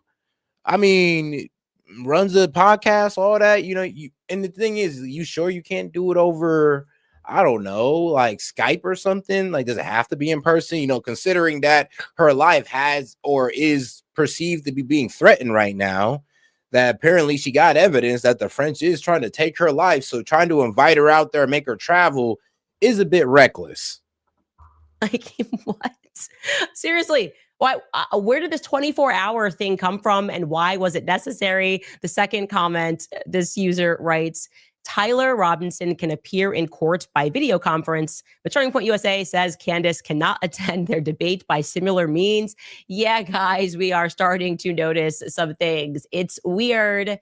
And we announced, or it was announced today, that Charlie Kirk's show, which they are continuing, and which once upon a time enjoyed the #1 spot on Apple Podcasts, has now plummeted, right? This is a tweet. Breaking news, the Charlie Kirk show has crashed in the rankings, falling to number 94 on Apple Podcasts, even though it routinely held the top 10 spot. Man, can't be the Charlie Kirk show without Charlie. I mean, at that point, y'all just cooked. It ain't the Charlie Kirk show without Charlie. It's like, bro, like, what is it? Like the Candace Owens show with who? Like what, Ian Carroll? Like, come on now. People are only gonna buy that for so long. So it's just like, come on now. Yeah, it ain't the Charlie show Kirk without Charlie. Sadly, you guys cannot replace that guy. It's like he's one of a kind. Just like, well, everybody's one of a kind. If it's your show, it's your show. And if you're out the show, then that's it. I mean, think about it. Like, bro, it ain't Set Media without Set. Like, if I'm gone, then where we at with it? All right, then. The past and even reached #1 when Kirk was alive. The reason for that is simple. It is clear. People are telling you how they feel, and they feel that you are not being honest. They feel that they are not getting the truth from the very people who keep trying to And shout out to my man Chase. He said, we are Charlie. Fuck the midterms. I understand not wanting to lose power, but at what cost? Where do we draw the line and demand answers? Literally, it's like, bro, if you guys got to lose the midterms to understand that we're not just going to let these guys get away with bullshit, then so be it. So be it. Just like I said, I mean, if the Republicans lose the midterm because they don't want to focus on affordability, they want to focus on foreign affairs, so be it. Market themselves as his closest friends. And I'm saying marketing intentionally because it feels as though they have transformed into a badly run PR firm from the early 2000s, where you try to use celebrities to influence the public. You get like, Britney Spears, Justin Timberlake to wear your denim. And everybody just then starts wearing denim, right? And I will add on to this that I certainly myself am compelled I would say that it's an interesting twist in this debate story, if we're even calling it a debate offer. At least I was surprised. I was legitimately surprised to hear this morning that it was apparently Erica Kirk who called for TPUSA to formally respond to the mounting questions and to set the live stream. At least that's what Blake Neff is saying on the Charlie Kirk show. They received this morning phone calls from the viewers at home. And of course, somebody asked about the nature of how they went about trying to get me onto this live stream. Let's take a listen to that question being asked, I think from a woman named Gina. Let's take a listen. Let's take Gina's question. Gina, welcome to the Charlie Kirk Show. What's your question? Hey, thanks, guys. Can you hear me okay? Yes, we can. Yes, ma'am. Okay. My heart's broken with the things that are going on with Candace. And I'm trying to make it all come together. I'm sure I'm not your only fan that is trying to do that because of the relationship that she had with Charlie. And one thing that I'm just trying to make come together. Oh, no, ma'am. I feel her. But no. They don't feel like that. They're okay with cutting off Candace completely. They're not trying to come together with Candace. Now, we would like them to all come together. That's something we would like, but not them. I think Candace would even like that, but not TPUSA. My head Their is donors wouldn't allow it, according to the Charlie Kirk text messages that keep having that Tucker Carlson, Candace Owens on. We're going to start pulling out money, and that's exactly what they did. why the invitation was extended to Candace, but not to Candace directly. Blake, I think you tweeted something out, and I don't know if, I don't know what's truth and what's not, but I do know that she said she didn't even see the invitation, and it was issued, Blake, I think at 12 on a tweet that you had, or at midnight, 12, not noon, midnight. And so it was like 9 hours later before she even knew that you said anything about her attending the show. And then she's saying she can't attend in person. Can she attend on a live stream or, and you guys do live streams all the time. And is that going to be an Of course, option? Gina. I'm just trying to make this come together. Of course, Gina. So first of all, our initial statement, it was on the show on Wednesday. I made it at the request of Erica. All of this has been at the direction and approval of Erica because she heads this. And so what we were announcing there is we said she has said things that are not true, and we did not address them for a long time. We stated the reasons why, that we thought a lot of them were just not, how to put it, we initially just thought no one would believe a lot of what was being said. And we also just, we remembered the same friendship that Charlie had, and we just hoped.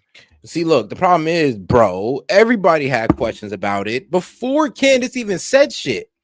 Before Candace even said anything, we all thought that was a bit crazy. We all, like, even after the shock of watching the man get shot, we all sat there was like, okay, 30-odd, that's weird. I don't think we can believe that.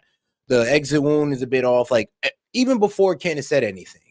So to sit there and say, oh, well, we didn't think anybody was going to believe Candace. Bro, who? You and your best friend and the homie next door? Like, who? Because everybody else was kind of questioning it off the rip. That this would go away without requiring any sort of direct statement or confrontation from us.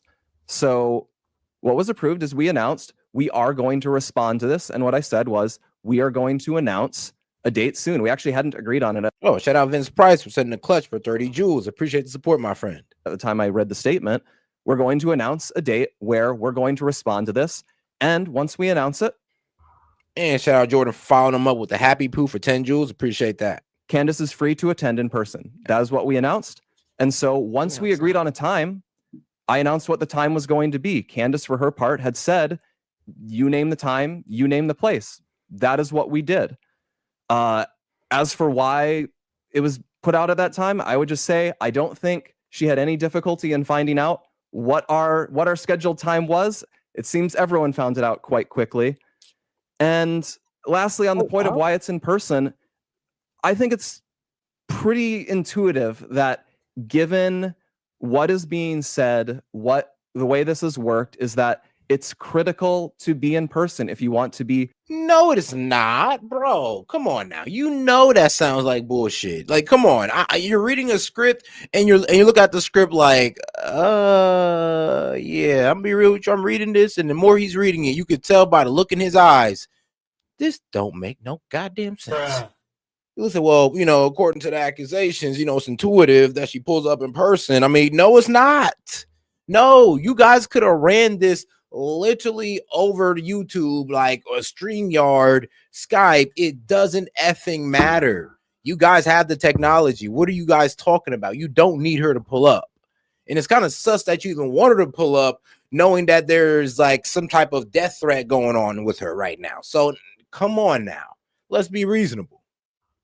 Authentic and to be detailed, and that is what we think is a fair request to make if she's going to participate. But regardless, it is going to go forward because we have agreed that some response needs to be made, and so that's going to happen when we announced it on December 15th. Yeah, and we actually got to hit it. I'm one person, Gina, but yeah, Gina, I'm sorry, we got to hit a radio break here. We can keep going in the break if you want for if you have a follow up. We'll be right back. We're gonna take a break from radio. We'll be right back. When the script wasn't hitting.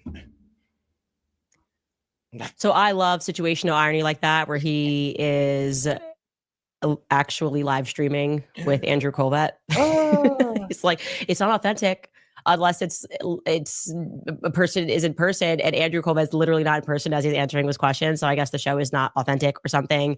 I also love Blake because he's trying so hard not to be condescending in that bit. It doesn't come naturally to him. He's extremely condescending. His obvious, how do I say this? We're shocked that you guys believe Candace. We're just very shocked, you dummies. And his excuse is that the reason he did this in the middle of the night on X is that it's to be expected, as if that's some sort of normal etiquette. Once you extend an offer, not only do you extend an offer, you say that it's a sincere offer. He used the word sincere. And when she is trying to get around to, hey, like, why does this need to be in person? Just to be clear, Blake is saying the answer to that is, quote unquote, it's intuitive that it is critical to be in person if you want to be authentic. Let me just run that sentence again because I consider myself to be pretty intuitive. I am intuiting right now that is absolute bullcrap. He says, quote, it's intuitive that it is critical to be in person if you want to be authentic. Yeah. They think you're stupid. They just think you're absolutely an idiot. And he says that that's fair. What are you talking about? My most contentious and my most viral debates have never been in person. Everyone and if there's anybody childhood, well, why can't you do it in person? Like, bro, they're not throwing hands. She's not pulling up for the fade. They just gotta talk. Like, there's like a debate. They're sitting there saying, hey, look, you're BSing. Candace's like, no, I'm not. I got proof. That's it. There is no need to pull up in person. It's not like this is a fight or something. Like, I'm so confused on where everybody think that's a good excuse. Assumes that when you extend an invite, that you're going to do whatever you can to make it happen, whether it's friendly, whether it's not friendly. When you say, and when you come out and you say that you are live streaming, the assumption is that you are live streaming because you want the internet to be able to attend, right? That's the whole purpose and function of live streaming an event, is that it invites everybody to be able to attend. So when you extend an invitation of live streaming and you don't explicitly say it must be in person, why would I assume that you're going to rescind the offer if I say that I can appear via live stream? Okay. They never said that when they made the offer and they were pretending that they were being sincere. They never made in person a point of their demands. Like, literally the arduous task of going over there and flying all the way out to where they wanted her to just to do this. It'd have been weird. Like, bro, first off, she's way more prepared to give you guys all the evidence right there in her office where she's at, right there. Instead of just taking all that with her and having the arduous task of going all the way across country, wherever the hell these guys are at, just to have this conversation. Like I said, it's not a fight. It's supposed to be just a debate. They never also said that I had to respond within 24 hours. That's a hostage situation, okay? There's no way that I could have accommodated all of that. in a million years, 24 hours to respond. How about, let me see if I can make that work. Even if I could have made it work, which I couldn't have because my husband instantly said, no, you cannot do this Monday. And he runs the household and he has an important thing going on that day, which involves, as he should, helps people that are coming in from overseas. But even if I could have made that work, I would not have within 24 hours have confirmed to them if they had even sent me an email because I have kids. I would have had organized things and it would have just taken longer than 24 hours. And they knew that. What Blake did say verbatim on that day is, quote, here is what is going to happen. In the near future, there will be a live stream here in Phoenix. So we're assuming they're live streaming from Phoenix, where we address in a clear and comprehensive way the claims and the accusations, the false accusations that have been made against. And honestly, I wanted to see this debate happen because, well, they're acting pretty incredulous towards the evidence. And I want to see that when Candace lays out this evidence before their face, will they still be acting incredulously towards it? And Charlie's family, friends, and the people here at Turning Point. We plan to walk through everything carefully and thoroughly. If Candace is available, we would sincerely welcome her participation in that live stream at our studio in Phoenix. Not a demand to be there in person. Phoenix. Live streams happening at your studio. If you live in Tennessee, yeah, that'd have been all the way across country. Okay, yeah, they tripping. I mean, damn, they could have brought it to her. Oh. And you said that this was a sincere request, then you went about it in the opposite manner, which is why it makes it really interesting that he says in the beginning that that was done at the request, at the direction, and with the approval of Erica. And that's interesting for a lot of reasons. I think a lot of us have been wondering, like, did she take on this role and she's actually executing? Or are we still going through a transition phase? Is she still learning the part? How involved is she on a day-to-day basis? Because some of these actions seem like fumbles, like absolute fumbles. And you're wondering, is Andrew Colbert running things? Is Tyler Boyer running things? Is this coming from Erica Kirk?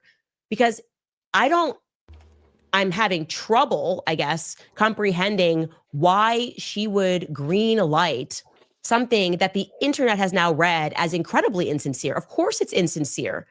You market yourself as somebody that is passionate about family, and we can't even get 24 hours to see if we can make things work and exchange things. Like that doesn't feel honest. That didn't come across as honest. And you're telling us, or we're assuming from that statement, that she approved the statement that went out, referring to people as Antifa members, like making us akin to a basket of deplorables because we don't accept the Fed slop. Like that got her approval to go out. Like this was read by Erica. That doesn't feel good, And the reality is if you deeply care about the legacy of Turning Point USA, as you all claim that you do, like you claim that you're really just in this, Blake Neff and Andrew Colbert, because we were his best friends and we love him, then how can you treat people who are genuinely people just like Gina, donors to Turning Point USA, people who got behind Turning Point USA, people who have photos of them going to Turning Point USA events, who probably have tickets to go to AmFest? How can you treat people with such contempt? How could you think they're dumb enough to believe that that was a sincere offer, that that's how it's supposed to work, that that's ever in the history ever of people setting up debates, that that's ever been how it's worked? That someone just... I'm be real with you. That only works when, to be quite honest, they kind of draw the little broer. That only works when you're dealing with a smaller talent or a smaller channel, a smaller brand, a smaller entity in your industry. Okay. That's the only time you do somebody like that. But you got 24 hours and you're on my time. Why? Because I'm doing this for you. When, let's be real, Candace gets more views than them. I mean, she has probably most likely more subscribers than them. So to be honest, they should be on Candace time. Arbitrarily picks a time and a place, and you admit you had no time and you did not have a date picked. So there's no reason you couldn't come to me and say, here's 2 dates that could work, and allowed me to do that. And by the way, I would still like for you guys to do that. Okay. And one more thing that I want to put out there, because your 24-hour demand is ridiculous. It's silly. Okay, let's strip it. Let's not pretend that there's some buzzard that got hit. We can still make this work, and I would like to make this work, and I would especially like to make this work if you are saying or implying that Erica Kirk is going to be there. Because the reality is that would be a game changer. I think that's a game changer. I think it would be very powerful to have her there, to represent the viewpoints in a way that they're maybe not being shared by Blake Neff, who is incredibly unlikable, and speaks down to people. And I don't know why he does that. It's not coming across clearly from your spokesperson, Andrew Colvat, who seems to be on the road and isn't course correcting in the attitudes that are coming out, or at least telling people not to be like late night tweeting like Tyler Boyer. And yeah, it would be great if you are saying that on the 15th, Erica Kirk, as you are insinuating that she's going to be there, right? She's directing this thing. Are you implying here that she's going to actually be in the chair and she's willing to allow me to bring things and to go over timelines and stuff? Like, can you make that offer through the proper channels? Can you actually say that, since you now have more details about how it's going to work, and reopen that offer again? There's no way in hell that George can make the 15th work. I just said it. No, he shut it down immediately, and for a very valid reason. And it is not my inclination to go to Phoenix without having my team with me. And my husband is very much a part of my team. But I will say that I will raise it further with the Supreme Court of George Farmer. If you are insinuating, and actually if you can confirm that you are saying that you will allow me, as you said further in this, to bring whatever it is, because it would be more authentic if it was face to face. If you're saying that I don't have to deal with you, and this is actually going to be very open and I can ask every question under the sun, I might beg, I might beg. So I would love to hear from Turning Point USA, and stop pretending 24 hours was some like demand that had to be met, because that's ridiculous. So ball very much back into your court. And like I said, I want to make this happen. I still think you guys can open it up for a live stream. Like you're doing that right now. That seems ridiculous as well. Let's make this work for the people. Anyways, you guys, diving back into our investigation. Okay, got something very interesting for you. Now, it is actually common sense that has been guiding this investigation the entire time, despite the federal insistence that we pretend we don't have any. And I think there's a compelling element that we should follow here. If we believe and know and have the intuition that this is a deep state assassination, I do. Okay. And we know that our deep state, the CIA, is involved in color revolutions all around the world. We should think about how they organize the revolutions, right? What does it actually entail? How does our military accomplish that? Through what means? Okay. And I think it's obvious that they accomplish that through organized chaos. The chaos, as chaotic as the event may seem, has to actually be organized if this is military. It means that as a state, we fund and then we coordinate protests, and coordinating is the operative word. It has to look organic to the untrained eye. You have to actually make sure that people will believe when they read the New York Times, when they read AP News or Reuters, that all of this just happened. That, like back in 2014, the Ukrainians were authentically and truly just done with their president, Yanukovych. And hey, shout out to my man Jordan for the $5. He had too much to say. Just want to show some support. Oh, shoot. And appreciate all the supporters, man. Y'all been doing great. And when John McCain went over there and led the protesters in the streets, he was really representing the voice of the people. It was not another United States military color revolution. By the way, if you have not seen that, this is what we do all around the world. You should I'm just going to play a little bit of this. John McCain addressing protesters in Ukraine before we overthrew their president. Take a listen. Привіт, Ukraine! People of Ukraine, this is your moment. Народи український, це ваш момент. Why are you over there, John McCain? Like, well, RIP to the guy, but I mean, like, yeah, what are you doing over there trying to help overthrow the regime over there? Well, what are you doing? This is about you, no one else. Remember, this is one of the reasons why we're here where we're at today with the Ukrainian war. Remember, this is one of the main reasons. Це про вас. This is about the future you want for your country. This is about the future you deserve.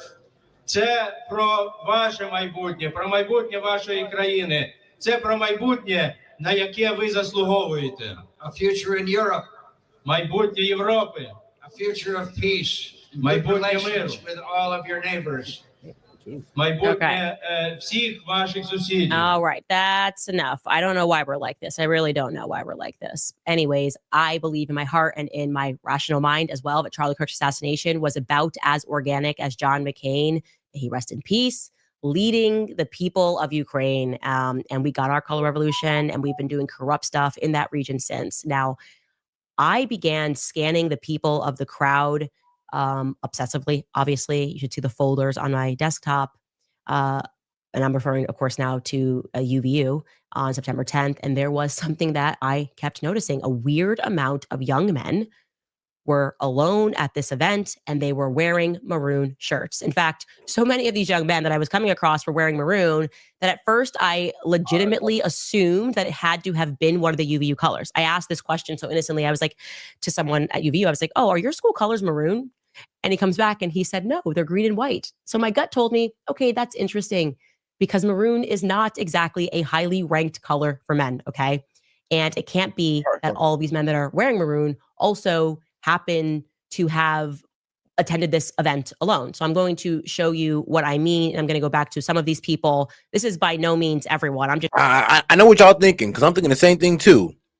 Candace, where are you going with this? You're talking about maroon shirts in the crowd. I mean, all right. Hopefully she brings it, or she hopes she brings this around to something. Showing you a few times here. Here we go. We have this young man. This is after the shot. He's wearing maroon. Show you another person here sitting there under the tree after the shot, and he's wearing maroon. Show you another person here. We're going to come back to this person who is wearing maroon because his dad is going to say something publicly. 3 people, 1 shot, all of them alone wearing maroon. We're going to come back to the guy at the top there who has the hat, the darker hat on, who is wearing maroon, just like these like strapping young men all wearing maroon. We've got this guy in the bush wearing maroon. I could go on and on. This person of how many people wearing maroon. I even have a video of someone holding a maroon shirt. Okay. So I mentioned that quite casually. And that thing happened where there was an overreaction for no reason online. So I knew that I was on the right track and I should probably keep going. And I said something, I think it was on X, or maybe it was on the show. And then we received hundreds of emails from people past and presently in the military around the world. And they said, yes, Candace, that is military. I am just going to quote a few emails here. One person wrote, quote, airborne forces wear maroon, not just in the UK, the USA, and France, as well as in dozens of other militaries. Another person said, quote, I instantly recalled that when police are in undercover units, the FBI, etc., and they are... Now, let's be reasonable. It is a college, and, soldiers do go there, so let's be reasonable now. Not in their uniforms, they often have a color of the day or a unit color. It's a signal to anyone else around that you are with that mission or unit, end quote. Another person wrote, quote, my husband was and led part of the QRF, Quick Reaction Force team, when they were deployed in Iraq. We are retired now. The maroon color in the military means the color is famously associated with military forces, such as the maroon beret of airborne troops around the world. Okay. And another person explained to me that especially in coordinated violent scenes, making sure that people are in certain colors or in something that is identifiable is important so that military men can observe who to protect or who they're looking for, right? And so that just makes sense, okay? And so LOL for all of you guys that were saying I'm stupid. I love being called stupid. Every time you call me stupid, it's another little clue that I should follow that. Just, you guys are so obvious, okay? It's the overreaction to simple things. And I feel in my gut that it was not some random coincidence that so many of these fellas decided to wear maroon on September 10th and attend the Charlie Kirk event. And I feel even more compelled because there was this person on TikTok, you may have seen it at the time, who was claiming that he had some videos that someone in his family had shot. And when he submitted them to the FBI had asked him to delete that footage. And I don't know if that's true. I don't know if that's false. But I do know that when I got in touch with this individual and he sent me the footage, my eye immediately gravitated towards another person who happened to be wearing maroon, who is also alone at the event, who I thought it was kind of strange, did not duck when everybody else ducked after the shot went off. I think I had shown you that. I'm going to show it to you again. I know I identified him as a young man named Jacob Kasparian, and I'm going to show you that video of him not ducking after the shot goes off. Take a look at this. Counting or not counting gang violence? Great. And we're going to circle it so you can see it. Okay, that's him. You're going to see everybody duck. And it's going to come back up. And he's still not going to be ducked. He just kind of hits his phone and walks away. Now, regarding Jacob Kasparian, I want to be very clear. I do not think he shot Charlie Kirk, because it's really fashionable for people to say that we are accusing everyone of shooting Charlie Kirk. No, I am observing some things that strike me as unusual. And it's unusual that he attended the event alone. It is unusual to me that after researching him, he had posted himself earlier that day at either 8:42 a.m. or 7:42 a.m. I'm unclear on whether or not Facebook is editing the time zones according to what I'm in, the time zone I'm in, or when it was shot. But he's wearing an entirely different shirt earlier that day. It's a dyed blue shirt. And then when he arrives to UVU campus, he kind of hits certain points. He's up high, and then he's at the lower rung. 2 minutes before Charlie gets shot, he's not where he is. And then the next thing you know, he's there. And the reason why he's not moving is because he's recording and he doesn't duck. And I just found that to be a bit interesting. I can show you, by the way, this is a very grainy image of him recording. We're kind of circling it there. It's okay if you can't see it. We've hyperimposed, but I just found it odd thereafter that nobody, despite him being there, witnessing it and having recorded, by the way, Charlie getting shot, none of his family members posted anything about Charlie's assassination. He is active. He did not post about Charlie's assassination. It happened in their backyard. It was a global event. No comment whatsoever that I could find. And I started to wonder, based on where I found these individuals in the audience, I started to suspect, and this is my broader suspicion and theory, which in any investigation you're allowed to do. It might turn out to be wrong, but I am beginning to suspect that our Maroon Boys in general were tasked with taking footage from predetermined. All right, guys, I do got to call it a night on this one. But yeah, you can feel free. This is like the latest episode of Candace. You can follow her on this, guys. You know, you can see if you want to call it BS or not. But she's going somewhere with this. Now, with this Maroon stuff, I do not know where she's going. I'm going to have to catch in later. But all right, guys, I'm going to go ahead and close it down on this one. You know what? We're going to go ahead and end on some funny clips, of course. Appreciate the support, guys. This is Set with Set Media, and I will catch you guys on the next one. Peace. Rob, you had one. Hey, America, I'm learning about your history and just heard about the Boston Massacre. How many people died? The British killed 5 people. Just 5 million people? Just 5 million? No, just 5 people. Like 1, 2, 3, 4, 5 people. Why did you call it a massacre if it's just 5 people? We define anything above 4 deaths as a massacre. What would you have called it? I don't know, the Boston interaction? That's not history. I would never recorded that. I've lost millions of more people and have way less dramatic titles than the Boston Massacre. Okay, wait, I'm starting to put things together. How many people died in the Gangzhou disagreement? 40 million.